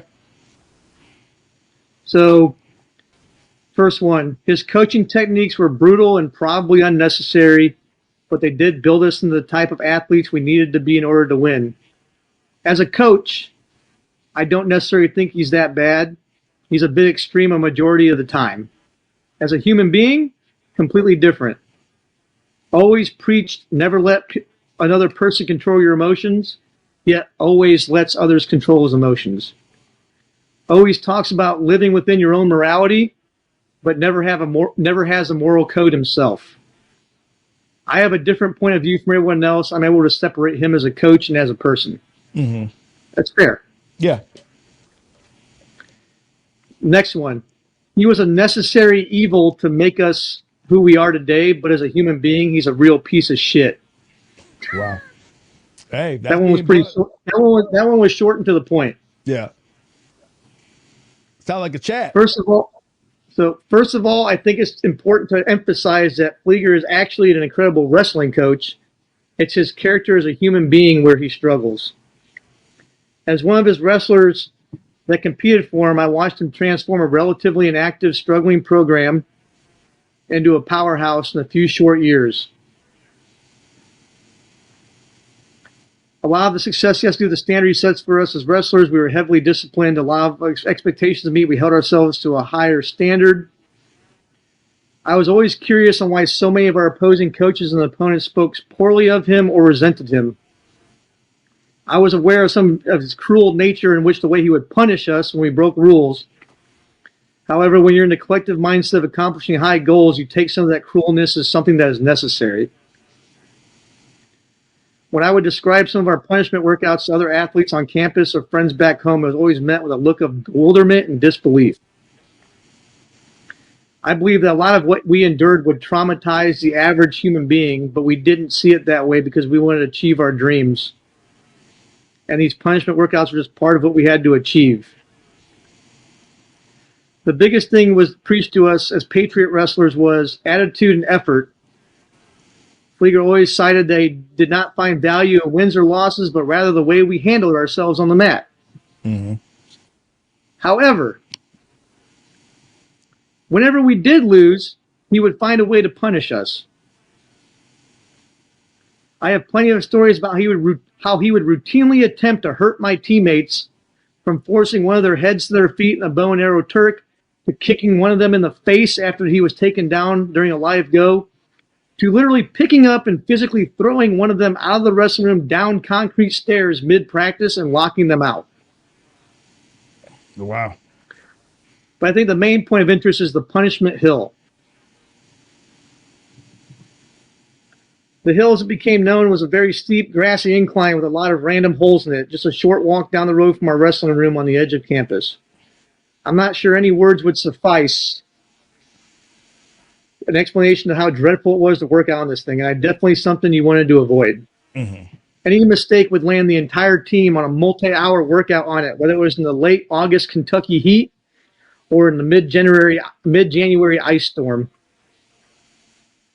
I think I speak for a lot of my teammates when I say there was heavy, anxious energy in the air before every practice, in fear that someone would be late or miss a class, or worse, Fleeger had a bad day and would make up an excuse to put us on it. As I said before, under the guise that we were operating as a team and wanted to win a national title, the hill seemed necessary. We needed discipline, and there were a lot of legitimate reasons to punish us in that regard. We had kids getting caught with drugs, getting in trouble for drinking, vaping, etc. I even understood that being late to class or practice was a legitimate reason for us to run the hill.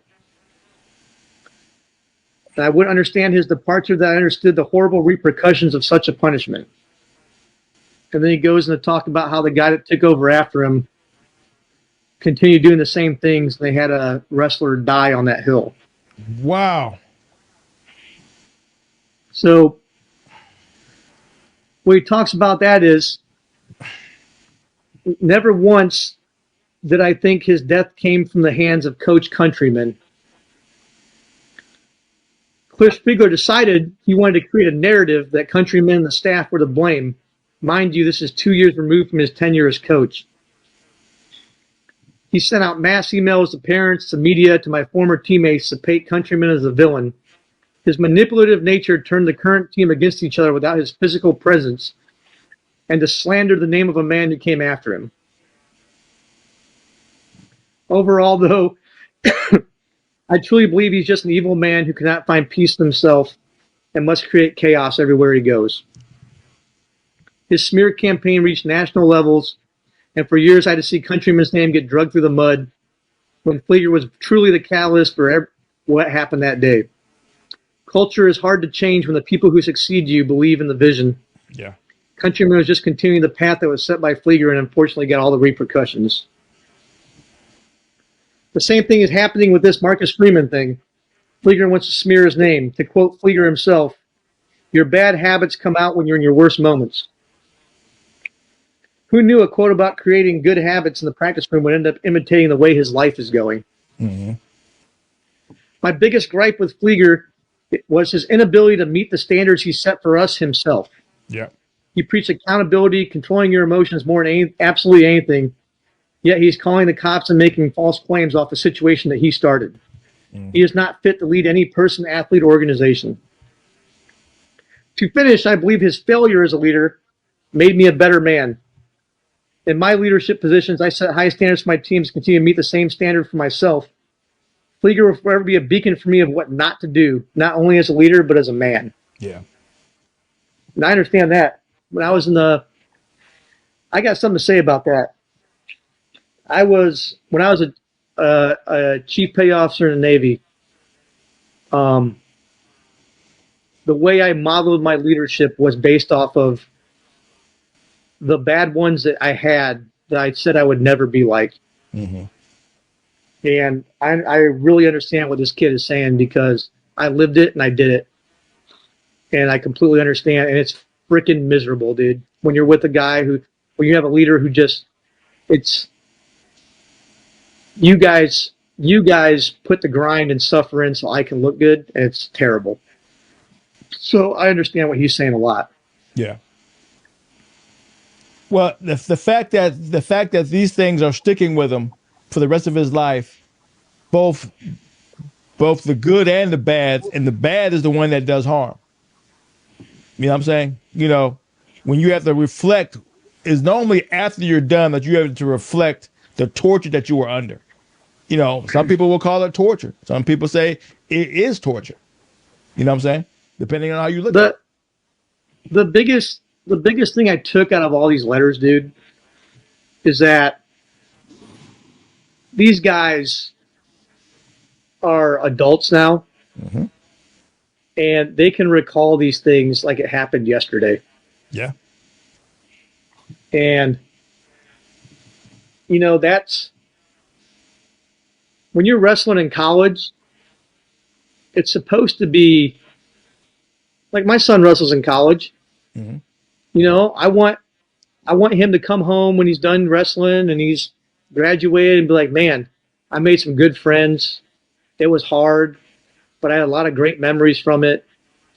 You know, what you're supposed to do. Yeah. What college sports is supposed to do.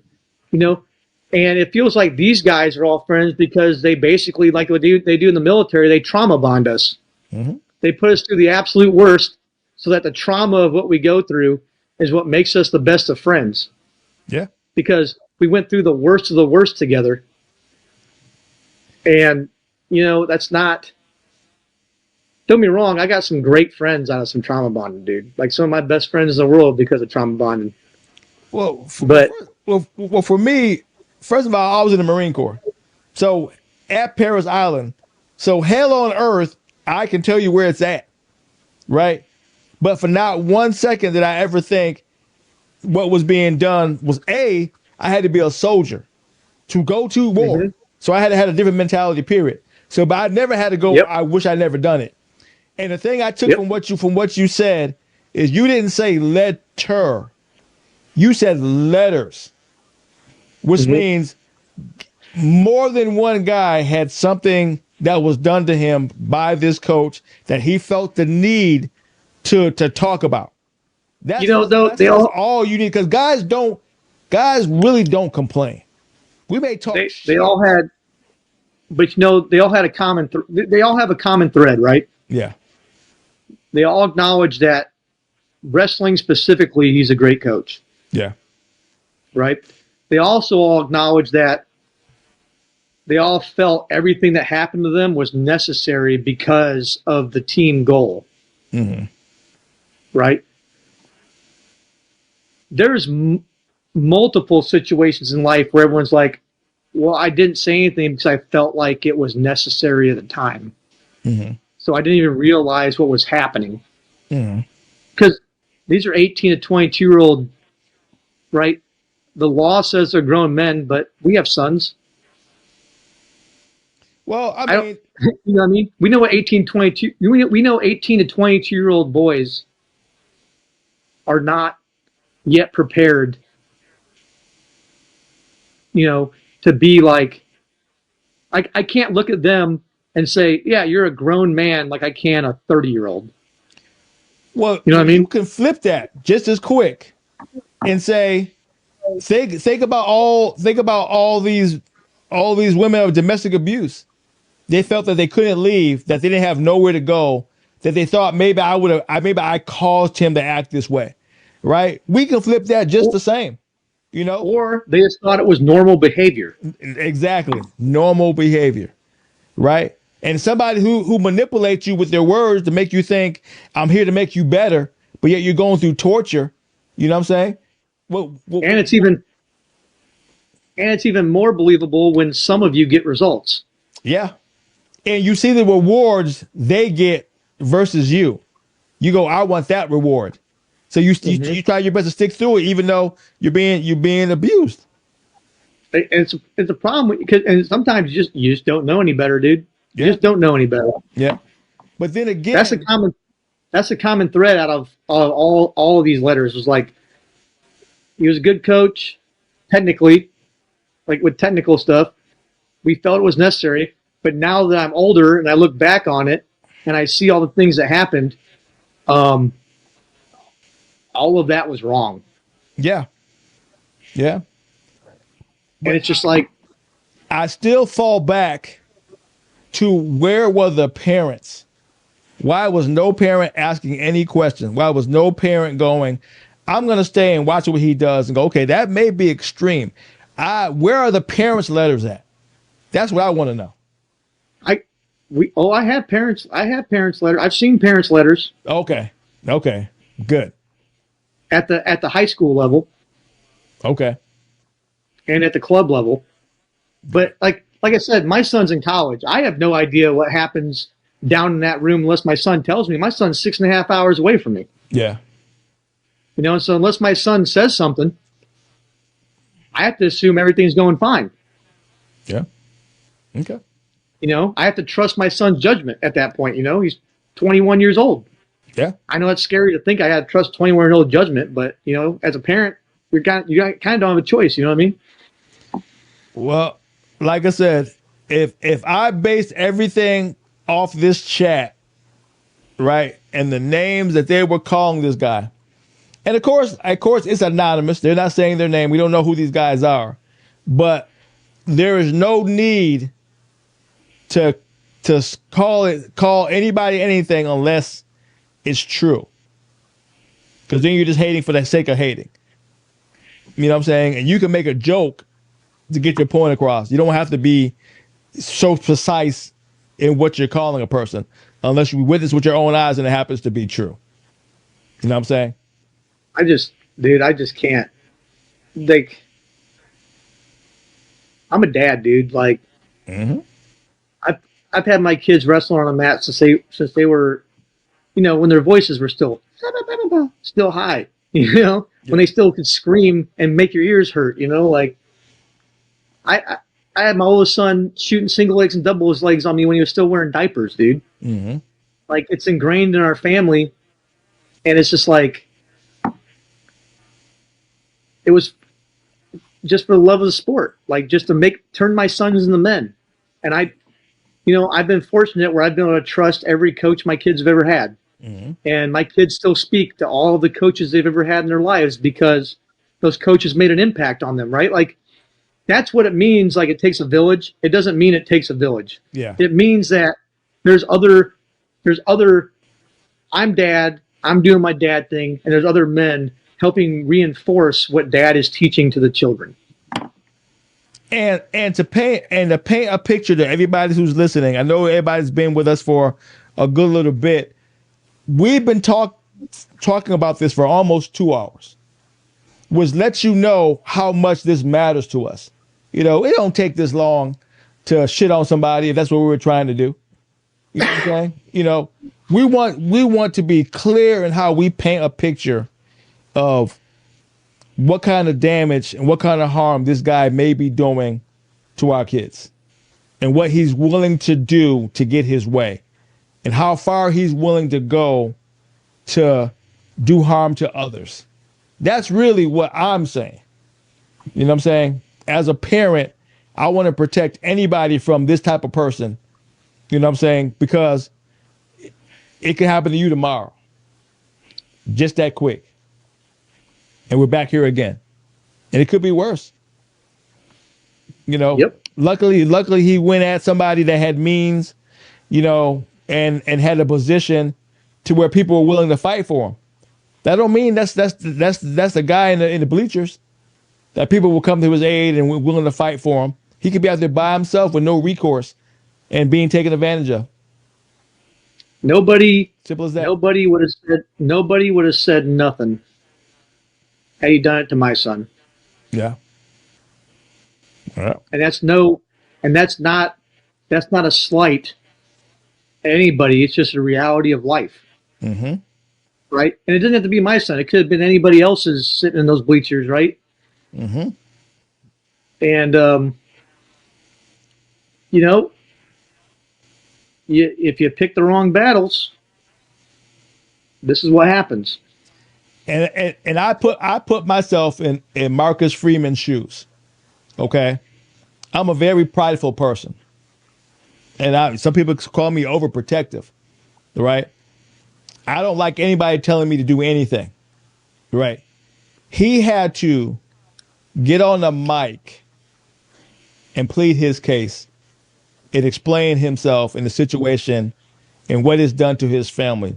The embarrassment he had to have felt as a prideful man that this is what he had to do in order to put a squash to these rumors and situations and be clear that everybody understands what's going on. Right? He couldn't just ignore it. It was the PR move that he had to do. Because of the actions of this guy. Especially when you're the one in the right. Yeah. Yeah. That's even worse. Yes. When you know you're right and you have to be the one to say something. Yeah. You're the one with the pressure on you. That's jacked up. Yeah. That's super jacked. Yep.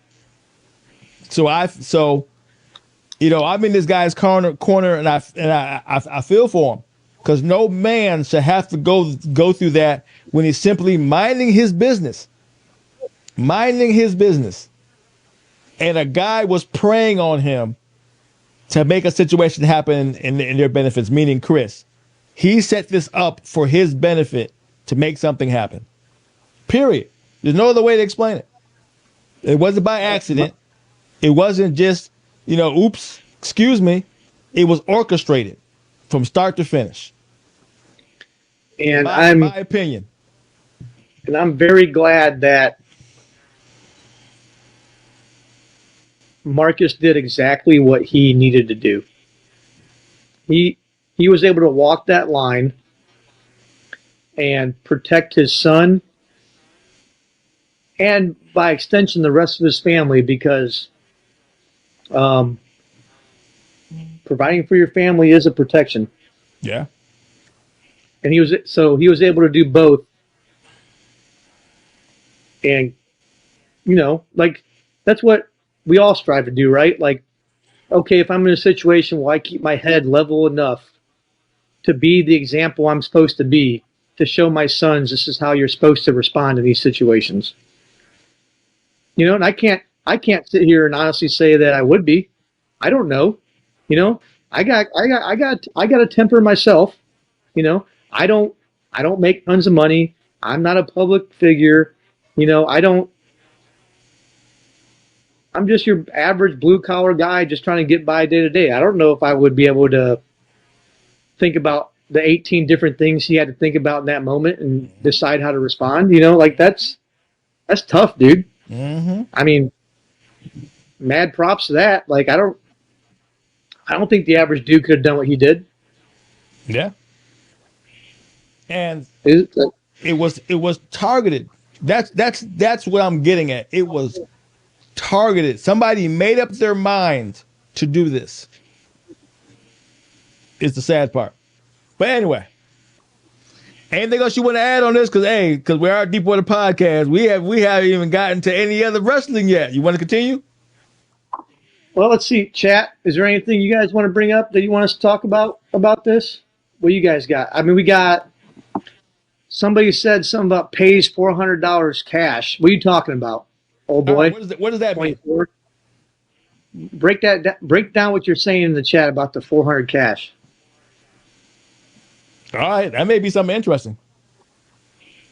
All right, Fight fans, stand by. We may get something that we didn't know about. For the hybrid school. All right, What? for the hybrid The school. upcharges. What are we talking about? What's a hybrid school upcharge? Okay. All right, hybrid school upcharges. What that mean? Yeah, use full sentences, dude. I need help here. What you got going on right now?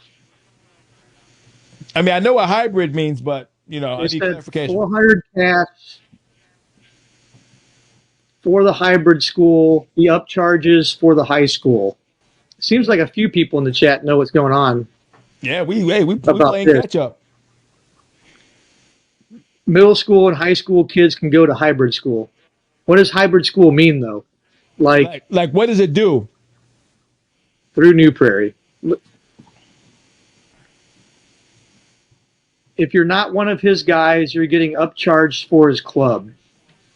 So he's gouging kids. Is that what you're saying?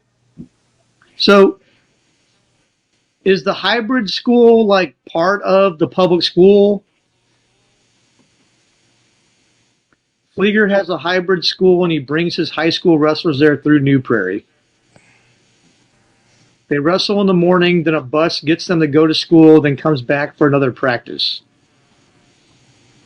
So is it like a public school program? Like, is it funded by the state?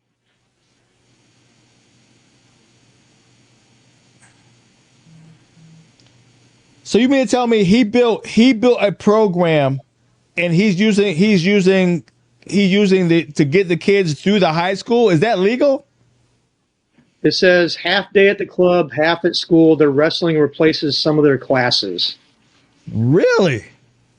But is it like they're doing online school for most of them? Is this like a thing through Indiana though? Like, can other schools do this? Yeah, can other schools do this?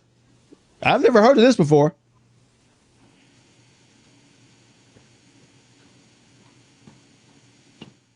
The chat's filling me in. I'm seeing what the chat says. Yeah, I'm trying to read it too. He also has kids do online school at his club all day. It's school, practice, repeat. So who's funding this program? Where It says where many does the money come from? Yeah, that's what I'm saying. Is it funded?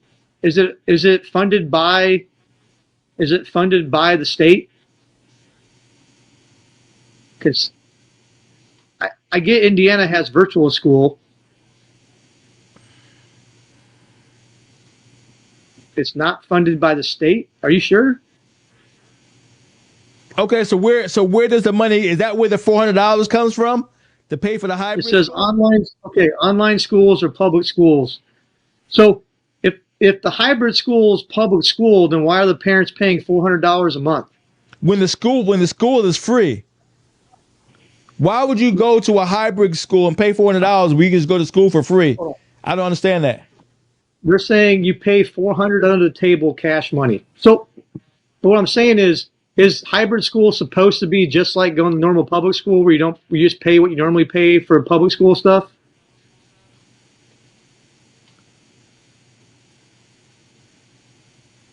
Okay. God damn it. Hold on. Well, hey, So, I need more guys. information on that. That sounds very interesting. It sounds a little bit shady, but without having enough information, I'm not sure. I've never heard of a hybrid school that you have to pay for when you already have a public school that you're doing the same thing at. I don't understand it at all. This is my real question is if I were to put my son in online schooling at Penn High School, would I have to spend any extra money for that online schooling? The school gets money from the state for any enrolled student online. Oh. So you're not supposed to pay. So you're not supposed to pay any money for hybrid school, correct?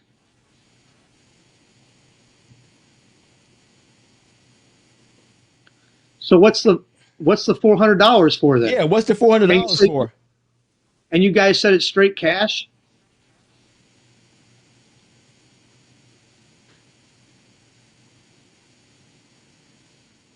Huh. So you're paying for the hybrid enrolled program. They're enrolled is he charging for the regular gym classes too? So they're enrolled at New Prairie. Okay. Bus picks the kids up at noon, takes them to middle school and high school for the main classes, and then brings them back. Brings them back to the club. Oh. So then you guys are saying he charges $400 a month in straight cash for every kid that goes to hybrid school. So does the school get any of this money? They're saying it goes straight to him. So how does the school benefit from him doing this?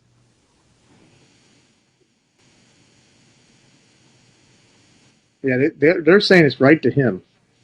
They said they don't. Okay, this chat is in the know, boy. Hey, I need to hire some of these kids to write some articles. These kids is in the know. Damn. So the school benefits by getting the tax money. Oh. Okay, this is Because Indiana's open enrollment, which I already knew. So I think that what the chat's saying is that he uses the hybrid school because people from out of district are allowed to enroll in it. He recruits kids through that, and then they basically pay him under the table $400 in cash a month for every kid. Is that what you guys are saying? Okay, so do you think that's why it seems like he's being protected because the school benefits from what he's doing? Do you think that sounds plausible? From what the chat's saying, it kind of sounds like he's bringing in extra tax revenue. So the school gets to write it off in taxes. No, the school gets the money for the kids. Oh, I got you. The property tax dollars is what it sounds like. Wow. They're saying yes. Okay. Well, that would give the school a good reason to protect him, because they're making money off him outside of him being just a coach. So they're But the not chat's paying. saying is news to me, dude. He's saying this guy's saying a third of the kids in the hybrid program don't live in town. Man, if that Wow. So, bruh, if that's true, but I thought recruiting. I thought you couldn't recruit. you can't. So that's a loophole.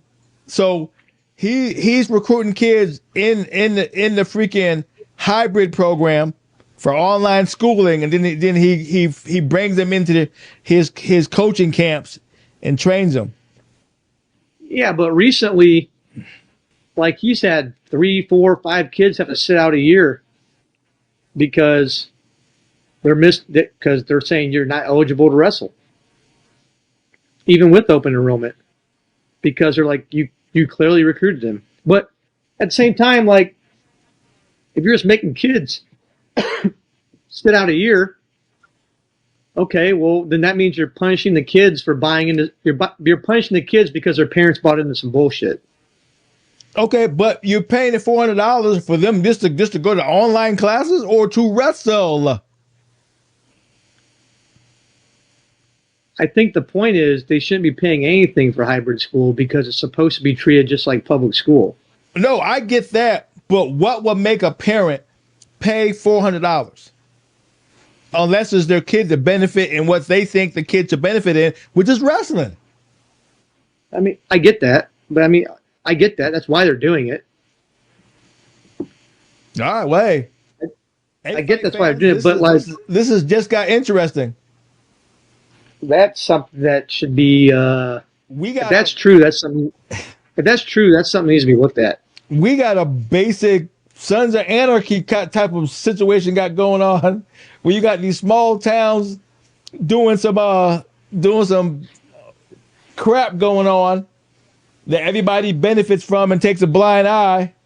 Okay, this is getting. Hey, I didn't know it was going to here, fight fans, but it's getting kind of interesting. So we're gonna. I didn't either. We're gonna continue to follow this story. Yeah, I didn't know it was going there either till the chat brought it up. And I'm hoping that some of these parents can find a way to speak their truth, because the chat's doing a good job. I'm all for this chat. They coming with it. This chat's lit up today. Yeah, I need some parents who has kids who deal with him to give us what's to what. Because I'm just confused at why it has to be straight cash money, dude. I don't get it either. I don't know any public program that spends $400 is real money. That's like right. That's private coaching. But I'm saying like in the modern world, the only time you pay straight cash for something is because why? Because you're trying to do it off the books. You don't want anybody to know there's money getting transacted, right? Yeah. So that's and it's for apparently a public school program. So and let's be clear, this is what the chat is saying. I don't know what's what. I'm over here in South Carolina. I don't know what it is. I never heard of a hybrid school for a public school like that. So I'm sure there's more to it. I can't wait to find out. I'm invested in finding out. If we find some paperwork or where this thing is actually being mandated from the state, that's a thing. That's a well, thing. if it's a pilot program in the state, they need to cancel that shit immediately, because this is that shit's ripe for corruption. Well, I mean, the guy that's running it, he's suspect. He's suspect. So, jeez. Oh, my mom commented. She's an accountant. She said to avoid taxes. She's an accountant, so she would know. Hey, there you go. That's how you get to the bottom of it. You ask somebody who knows. Okay, well that opens this up to a lot more than just what we thought. It seems this is business as usual for this guy. Is there a daycare with no kids too from the chat? Oh, guys. I get where he's coming from. That's funny. Oh, jeez. That's funny. Solid, bud. Solid, bud. That's a good one. Y'all got too much time on y'all hands. Okay, so it looks like this is what this guy does. Okay, from false claims for a potential lawsuit that he drums up at a public event. Right now, he seems like he got a hybrid program that he may be potentially fleecing, to parents. You know what I'm saying? So this guy is starting to have an MO. It seems this is what he does. You know what I'm saying? So this is, hey, we are going down a rabbit hole, people. We are going down a rabbit hole that wasn't expected, wasn't looking for. I just want to say, hey, this coach shouldn't be a coach. He doesn't seem like he's a good guy, but apparently he just might not be a good guy. He might be a guy who does this stuff. Right? I got an email for Penn wrestling parents. Okay. It seems pertinent to the situation. Okay. As we prepare to host the conference wrestling tournament, we are proud to welcome teams from across our conference to Penn.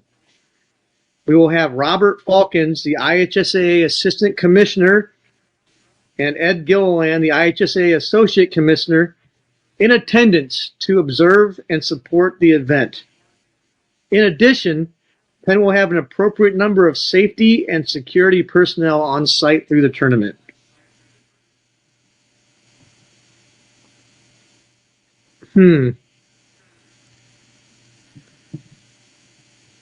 So are you? That's just the part I'm going to read. Go ahead.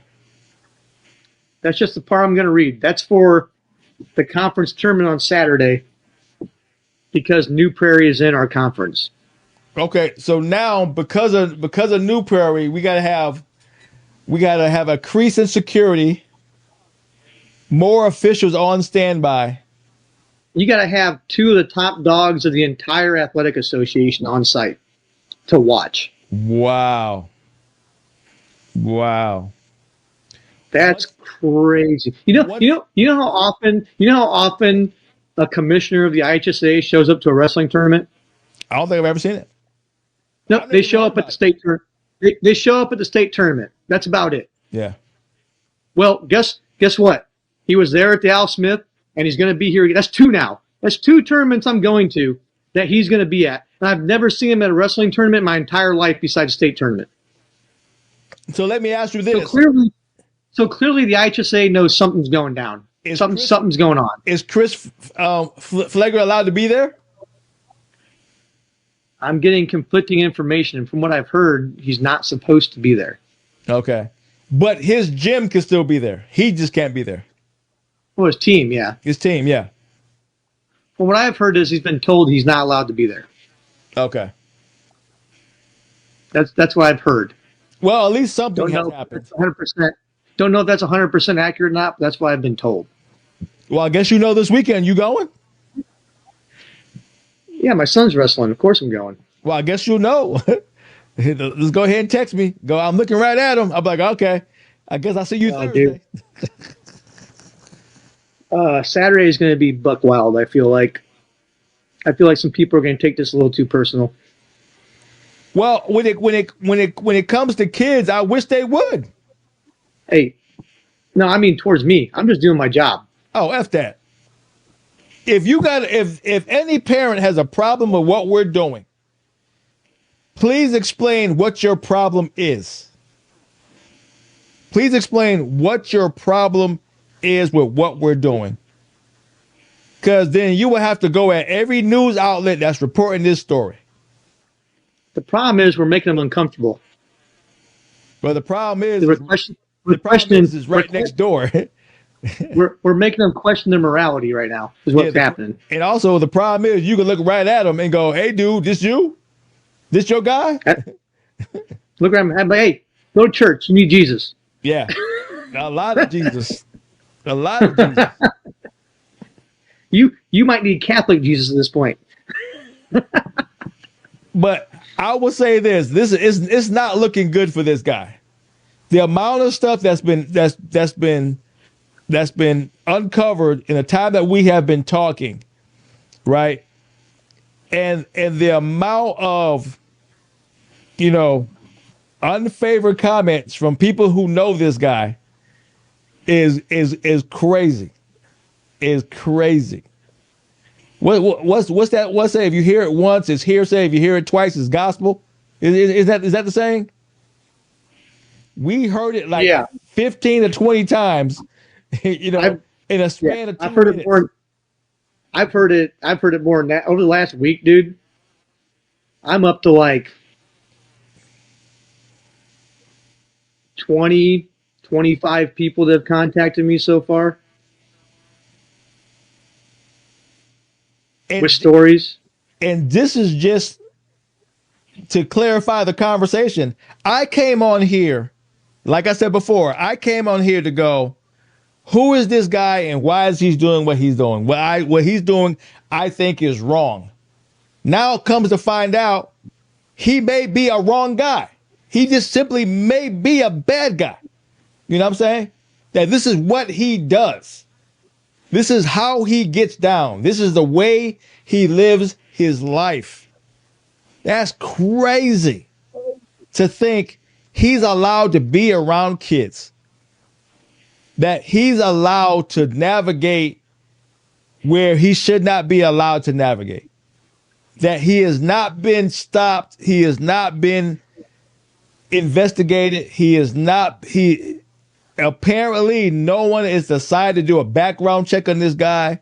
No one has decided to call his last job and go, hey, is this guy somebody we should have? It's not making any sense. He said And to be he fair, said he was let go from his last job. I can't understand somebody who will hire a coach who got fired.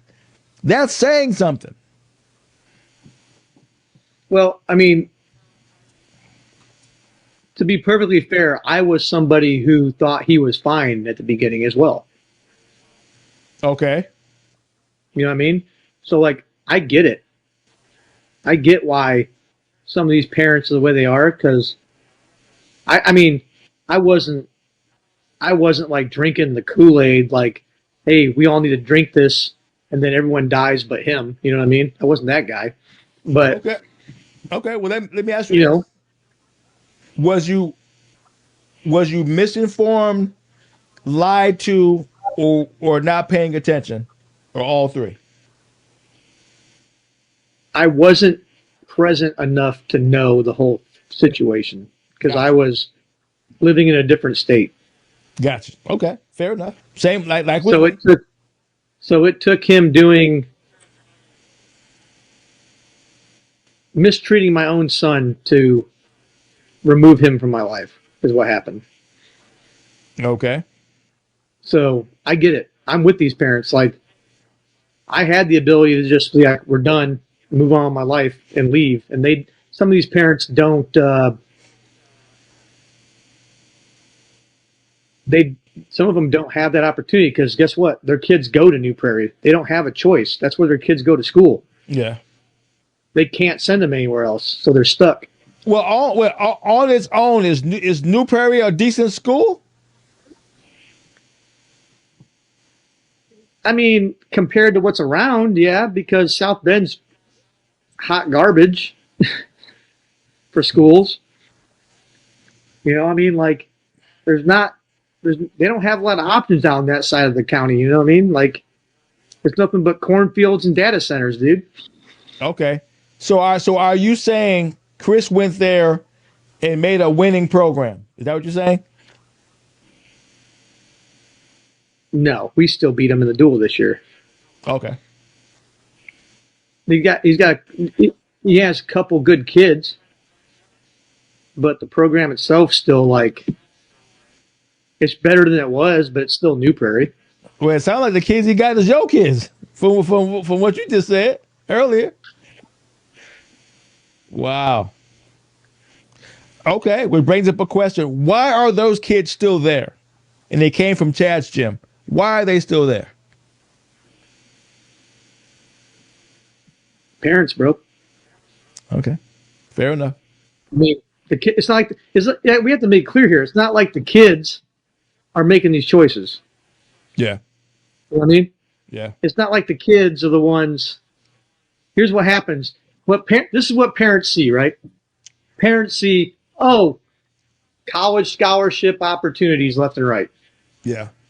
They get blinded by okay, wrestling is about getting a college scholarship, not teaching my son or my daughter how to be a actual real adult human being. Mm-hmm. And they go, okay, if he's going to get my son to college, it's a necessary means to an end. Okay. And they get blinded by it. People get Okay. blinded by that shit. Okay. Like, it is what it is. Like, I always tried to find the coaches that were going to make my kids better and also treat my kids as if they were their own kids. If you couldn't do both, I found a new coach. So would you say because it's a small town, he fell under the radar? Had he been in a bigger state where, more people paying attention, they would have found this out a long time ago? It was just because of the small town, and no one could afford to do anything about it. Well, as far as I understand, from what I've also been told and been hearing, and he's not allowed to coach in the state of Pennsylvania. Oh, really? Which is where he's from, and that's like the biggest wrestling state in the country. That's the biggest wrestling state in the country. So there is history on this guy, and no one bothered to check. Yeah, and also, from what I understand, is he's not allowed to coach any Team Indiana team at all through USA Wrestling, through ISWA. Really?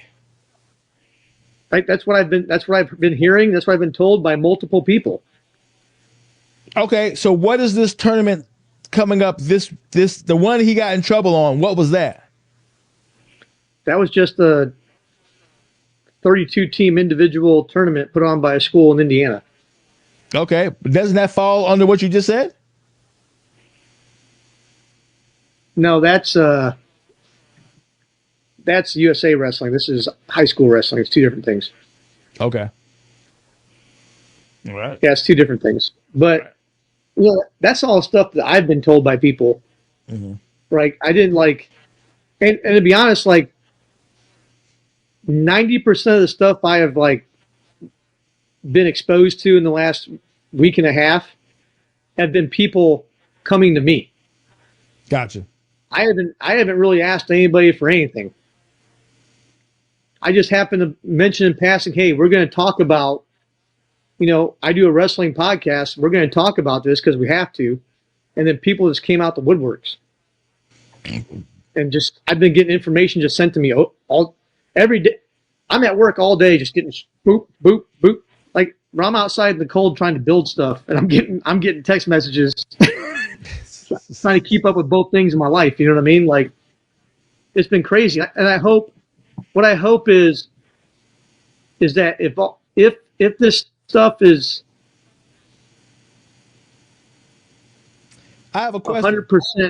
100% true, I hope somebody of importance puts their name to it so all these other people can put their names to it so it can become real. Okay, I'm reading the chat, and it's obviously the chat's more to know than we are.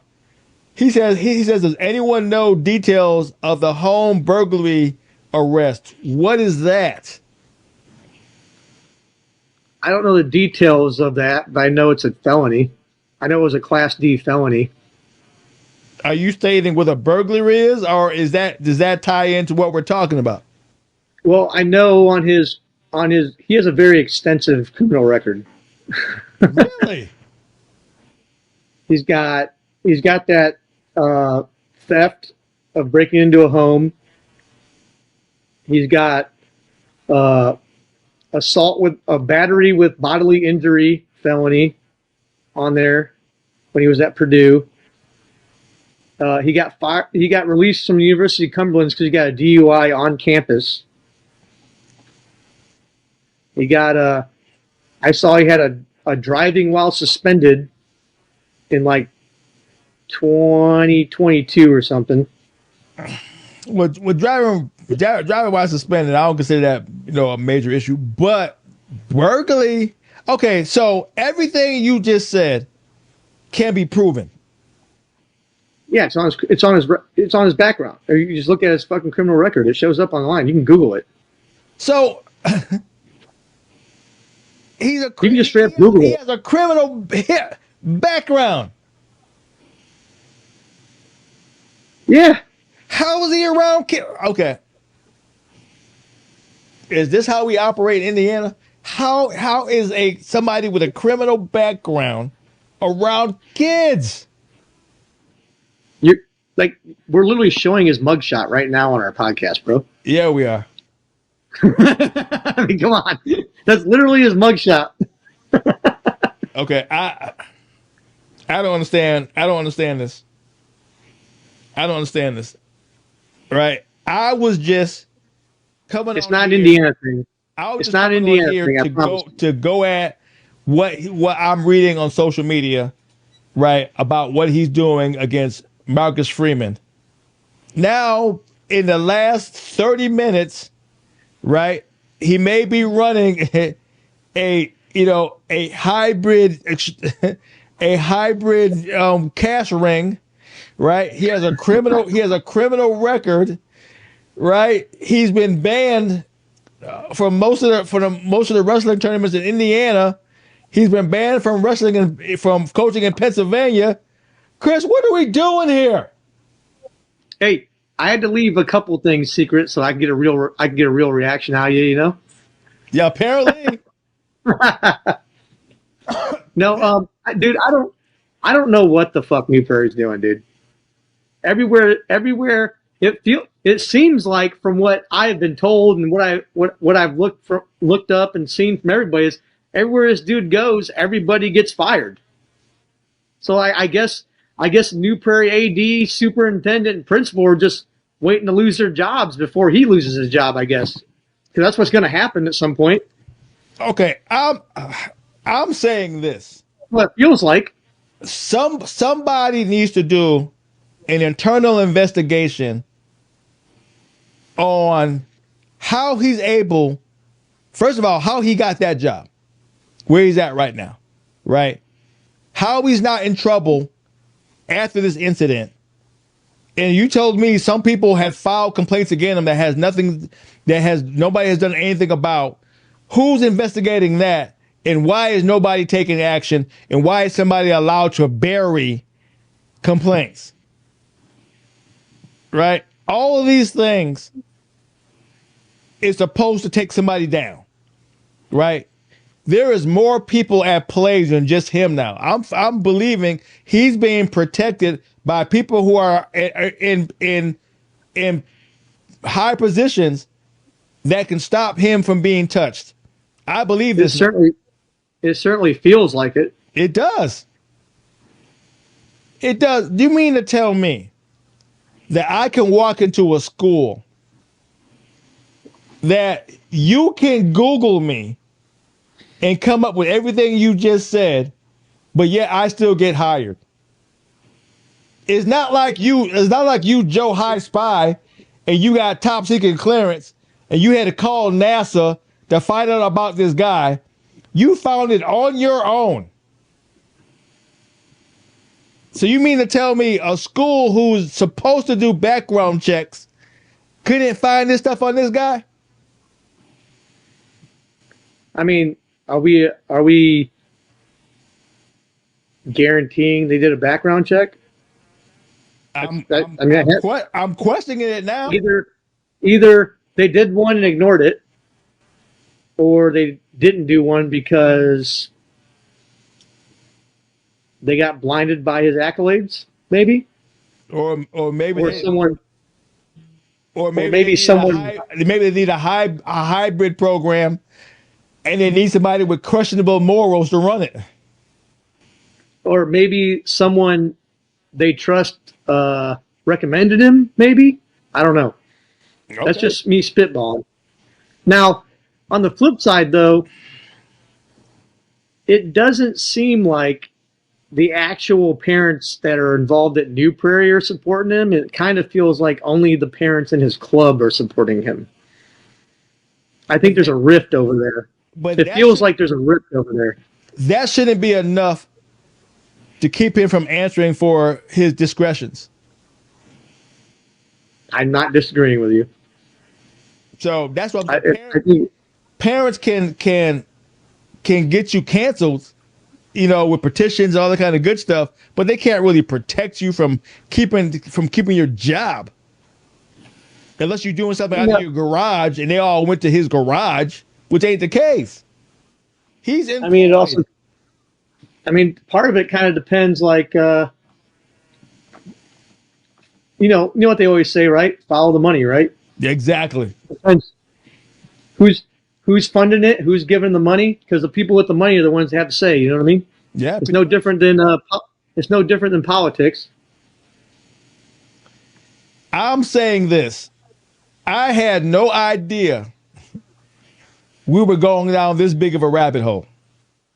I really thought didn't we had either. a couple of things to say, a good 30, 40 minutes, maybe an hour to get it off our chest, right? To do a little bit of ranting, you know what I'm saying? But the stuff that has been added, not only from the chat and you piecing some stuff together, all right, this is a lot more to this story than I ever thought. And we haven't even scratched the full surface yet. So Well, my thing is this. This is going to go on for a minute. My thing is this. The school's been saying for 3 days they're going to put out a statement, and they still haven't. They need to put out a fucking statement. It needs to happen. I think this is absolute. I think we should investigate New Prairie High School. I mean, I'm kind of leaning that way too. If they want to stay silent, we'll make them talk.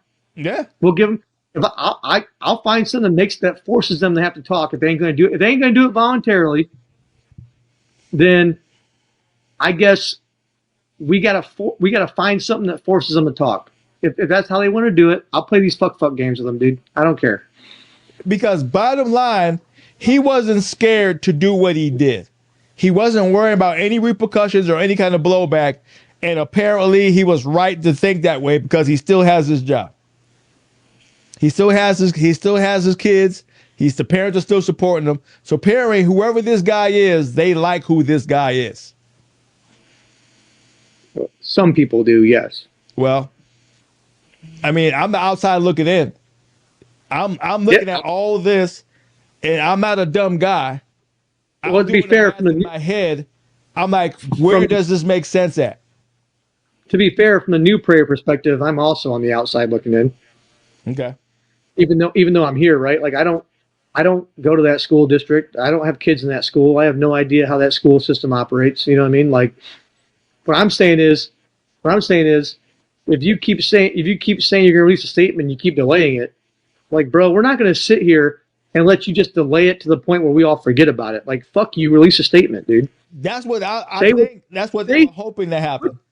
Put your name on it. Say what you got to say. Pick a stance, and then if you pick the wrong one, we're still going to tear your ass up. Yeah. But pick a stance, because if you don't say nothing, I'm going to assume you agree with it, and I'm going to tear that apart too. Dude, I tell you, man, we are on some Sons of Anarchy shit, man. We got a little small town doing some bullshit. That's what it feels like. It feels like some mafia shit, dude. I don't think mafia gonna roll in a small town like that, but maybe. I go with Sons of Anarchy. I'm going with Sons of Anarchy. Same. A bike club doing some stuff. But it's still like school lets him run a summer program out of the school. My daughter said he had about 70 kids last year at $1,000 a kid. What? 4 to 5 hours of training a day out of the high school.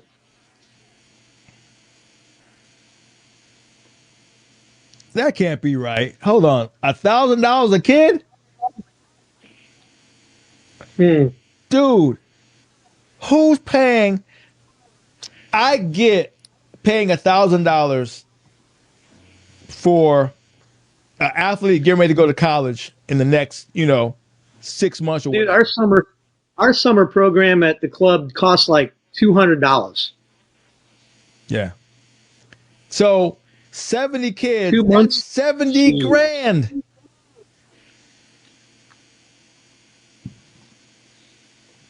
And just say, all Here that. I am turning people's lights on, dude. I should just start coaching wrestling and charge $1,000 a kid, and I wouldn't No have to shit. do a real job anymore. No shit. Goddamn.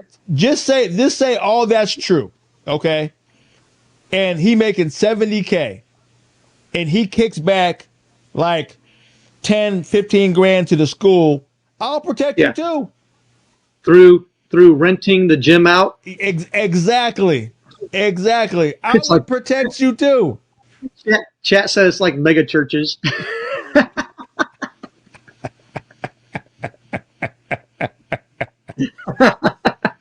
Yo, this is making more sense the more we listen to this chat. If I could turn this into the chat podcast, I would. This I mean, chat they kind of did. it. The chat kind of took the podcast over. To be honest, Basically. they've basically taken this over at this point. Which, I mean, to be fair, this is kind of how all of our podcasts go. We say our things, and the chat kind of takes it over every now and then and gets us going on stuff.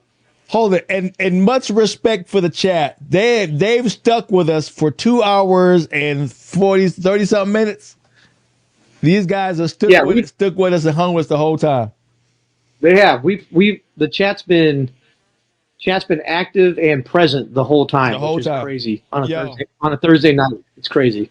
And they're making real points. And they're painting a picture. They put the glue on everything that we've been saying. They've been adding just the right amount of understanding for what's been going on. Yeah, I don't think we're getting to our actual wrestling stuff tonight. I think we're gonna have to double down next week on our actual wrestling stuff. Yeah, we do. But hey, Chris, what do you think of this setup? You like it? You want to keep it? Put in the main in the middle? Yeah, if we're doing, especially if we have videos and stuff like we did tonight. Yeah, I like this. It's a pretty good idea. Yeah. All right. But it's crazy, dude. Like, and what pisses me off is I know he's not the only person doing this. Yeah, I know he's not. So you don't do this on your own. You don't just out the blue. You go, you know what? Let's do this. No, you've seen it before, or you've been a part of it before. You know, you took it. You just left the town you got burnt at and put it and did it someplace else. This might become a personal mission of mine for the foreseeable future of finding more people like this and getting rid of them. No, I'm down. I just don't like the fact that he came at somebody minding his business off rip. I don't like that at all. That's, I mean, he tried to do legal robbery. That's out. And the thing is, like, why? Like, of all the people to go after, what? Like, let me give you a little secret about South Bend, Indiana.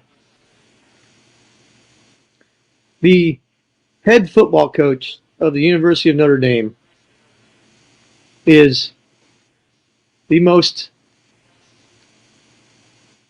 beloved and probably has more power than the mayor of the city when it's all said and done. There is no job more important in this city than that one. Okay, where is Notre Dame at? How far is it from all of this stuff we're talking about? I'm about 15 minutes from the football stadium. Wow. Okay, so he's a pivotal part of Indiana. He's a guy in Indiana. To be fair, he's probably the highest paid university employee in the entire state, if we're going to be honest. Well, that makes it even worse, Chris. Like, what are you doing? You're supposed to protect this guy. Oh, we are rabidly. I'm talking about it shouldn't have got this far. It shouldn't have got this far. No, it shouldn't have. This guy was supposed to disappear. When you come at somebody that is a pivotal part of Indiana's culture, this guy's supposed to disappear. And to Notre Dame's credit, they immediately and unquestioned, without no questions, came to his defense and had his back from the second this happened. At no point was there a non-united front on that end? Okay, this I'm talking about. There is what you do above board and what you do behind the scenes. If this Well, guy, I can't speak is, about behind the scenes. if this guy I'm is just bringing, is this guy is bringing Super Bowls, bringing eyeballs, bringing viewership, bringing broadcast rights, all of these things, and you're gonna let him get publicly embarrassed in Indiana? they didn't. Trust me. We did not let that happen in the No, state at all. I'm saying it's a thing. Okay. When it comes to social media, I know how to research, right? 90% is about him. A guy minding his business. And 10% is barely about Chris and what he's done. That's the media machine that's at play. You see that? What? You see that? Look at that last comment in the chat. Oh, Dude, I'm telling you, I had friends texting me from. I had one buddy from South Carolina text me, and I had other buddies text me, like my old Navy buddies, right, who don't live in Indiana, but they're massive Notre Dame fans, yeah. and they were like, "What is this schmuck doing to try to our coach?" There's like this is, it's like this, there's not a chance this is real, and we are not going to let this fly. You gotta understand, he didn't just like piss off Indiana. Notre Dame is like one of the largest worldwide fan bases on the planet for college football. No, like I said, it's worse. Chris, it's worse than that because we're clear he's a bad guy now. Before we're like, okay, a coach lost his shit, yada yada yada. But now we know he's a bad guy. So he tried to attack a good guy to get a lick off him. To discredit him, bring him down, and get a lick off him. That's how you get fucked up. Yes. Yeah, I mean that's what I'm saying. That's why I said earlier. What are you doing? Yeah, this ain't over. This ain't over. A lot of people is gonna pay for this. It ain't gonna be just him. A lot of people is gonna pay for this. A lot of people. Oh yeah. If he brings the full machine of Notre Dame behind him to make sure he gets all this done, a lot of heads are gonna roll. It ain't gonna be just his. It ain't gonna be just his. Because I would be shocked. Literally shocked. If there's stuff we don't know about going on behind the scenes right now.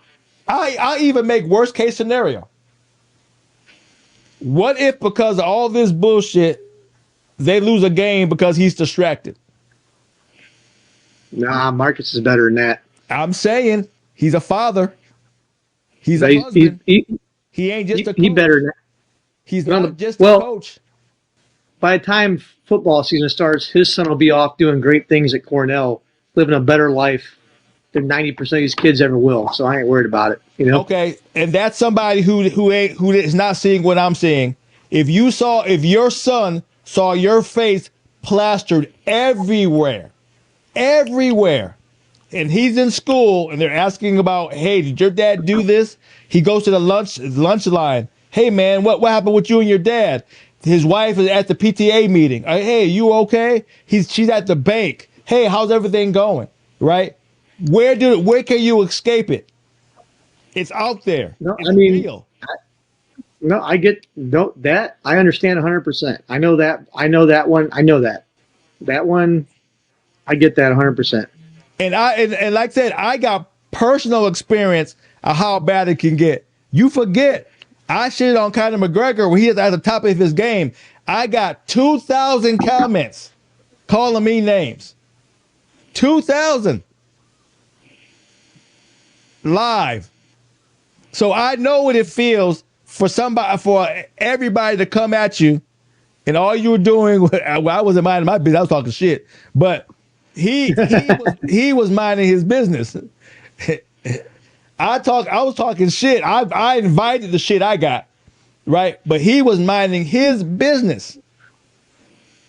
And now his name is plastered everywhere for minding his business. Don't worry. You tell me how you're going to be okay with that. You may put on a good face. You may still tie your tie and walk out the door with a smile, kiss your kid, kiss your wife, and go, baby, I'm good. That don't mean he is. It's embarrassing. It's a letdown for him to go, I could protect my family from anything. And in a flash of a minute, his kid is in harm's way. No dad wants that. You know, in reality, though, what do you got? What position you're in? No dad wants that. I agree. And you know what? And in reality, I think I speak for everybody right here in this. Like, my job comes second to my children. You know, if I have to do something that might cost me my job to protect my wife and kids, like I'll do that I'll do that in a heartbeat. You know, and I think he picked him because he knew he had effectively two hands tied behind his back because of who he is. That's why he doesn't do it to the average person, because the average person will punch him in the fucking mouth. Mm-hmm. And I 100% believe that. Like, that's my personal belief that, like, he chose him because he can't punch him in the mouth. But he gonna get punched figuratively. No. Because I don't let bad people do bad things to good people, dude. I ain't doing it. No, I agree. I ain't let that shit fly. Now, So, now, you know what? now that it's clear that he's a bad guy. It's not like he's a guy that made a mistake. He's a guy that did a bad thing. Apparently, he's a bad guy. Because here's the deal, right? The Freeman family has to pull their punches, and everybody knows that. And you know what? The rest of us who know them and understand who they are, we don't have to. Yeah. So, you know what? If people want to come at me, they want to come after me because I'm doing what I believe is the right thing to do, then so be it. It is what it is. Like, that's fine. I'll be that guy. What are you gonna do, bro? I retired from the Navy. You know, I can't get fired. So, what you gonna do? Well, I mean, I don't care about all I'll do that. it. I care about I care about the kids. I care about the optics. They're saying, according to this behavior is okay. How many people have you seen canceled in 24 hours for stupid shit? Right? What he did is supposed to be your canceled offense. They should be calling his job going, why is this guy not fired yet? Like everybody else who get dealt a bad hand. Look at all these other coaches who actually did some stupid shit, like, infidelity or whatever. Look how fast they came at him, and these guys lost millions and their job. He was minding his business, and he gets as much, press on social media as these guys. Makes no sense. Makes no sense. It's a social media world we live in, dude. All right, I'm getting hot all over again. Get hot. Let me calm on down. Yeah. Run my goddamn blood pressure up. Hey, you too old for that. You Take ain't your lying. You ain't lying.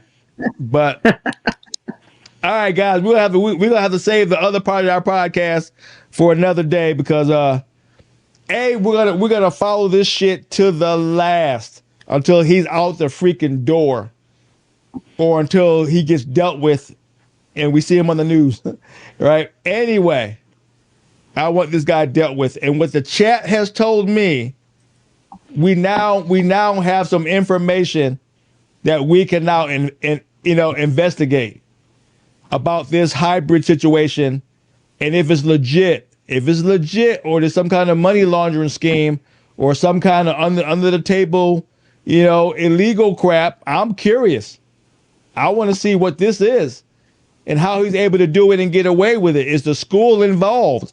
Is other people at the top of the game invested in him being successful at what he's doing so they can get their kickbacks? I want to know what the what is. I want to know what the what is. All right, this says school board meeting. Is that you, Chris? No, that's for New Prairie. Oh. That's for where Fleeger coaches. Well, that's around the corner. So what happens at the school board meeting? I mean, you show up and you say what you got to say. Just like a town hall meeting for your like government and stuff. Oh, okay. Is that what you do to get? Okay. Damn. Wesley, that's like the way that it's not even hard. That bitch put his full name out there. He ain't trying to hide worth a damn. Wesley don't give two shits. He sure do not. Go get him, Wes. Your punk ass. Wes has had enough personal interactions with him to not care anymore, dude. Yeah, that's for real. Wes don't give two shits. I like Wes though. Wes my guy. Wes be living his best life down there. He living some kind of life. That's for sure. Hey, I ain't gonna lie. Wes got his game on lock. I can't fuck with Wes. Wes got his game on lock. That motherfucker operating. He doing his thing. Now, that's the last bit of praise I'm giving him because that fucker getting the big head. So that's the last of the praise. He can kiss my ass now. To be fair, his head's already pretty big. No, it's getting there. It's becoming monstrous. He said, "Move in silence." It's becoming monstrous. I don't even know how he got in the hotel room over the weekend. That motherfucker getting big. You can't tell that motherfucker shit. He talk about moving silence. Hell, West so goddamn loud. It's ridiculous. You know I'm old. I can't stand noise. All that bitch do is scream. Yeah, he you know he's there when he's there. That's a fact. You ain't lying. And that son of a bitch will hijack a TV like a motherfucker. Yo, he slept with the remote. So he could watch his goddamn football games. Yo, hey Chris, I'm gonna make you laugh. Right? He thought there was no games that's gonna be played. He had an emotional breakdown. I thought he was crying under the covers. I go, Wesley, you crying because there's no game on? Yo, he was emotionally upset. I was rolling. I'm sure he was emotionally upset about having to miss the Indiana game so he could watch, so he could do all the stuff at RAF he had to do. He didn't do shit at RAF. Yo, when he found out the game was going to come on replay, that he almost did a jig in his drawers. Dude, I was laughing my ass off, dude. I was laughing my ass off.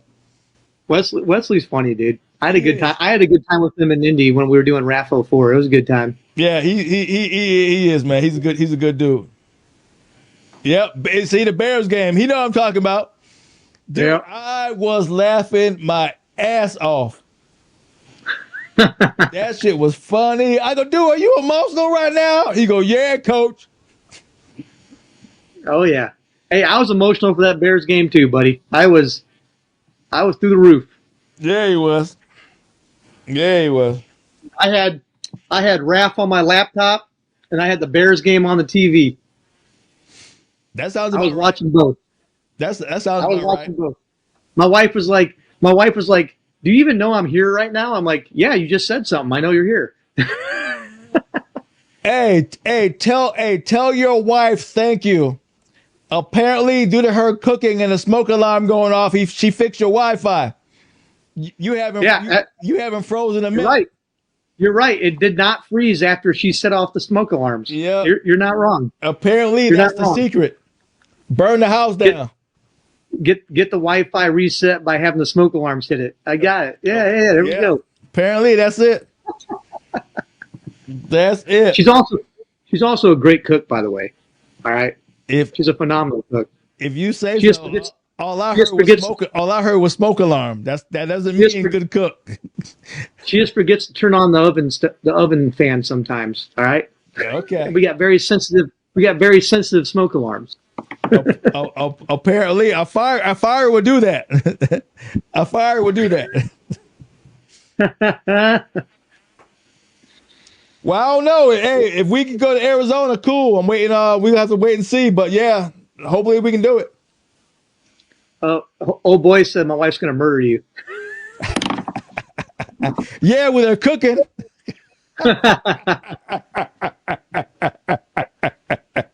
Well, I'm glad we were able to at least end on a little positive note because we talked about some.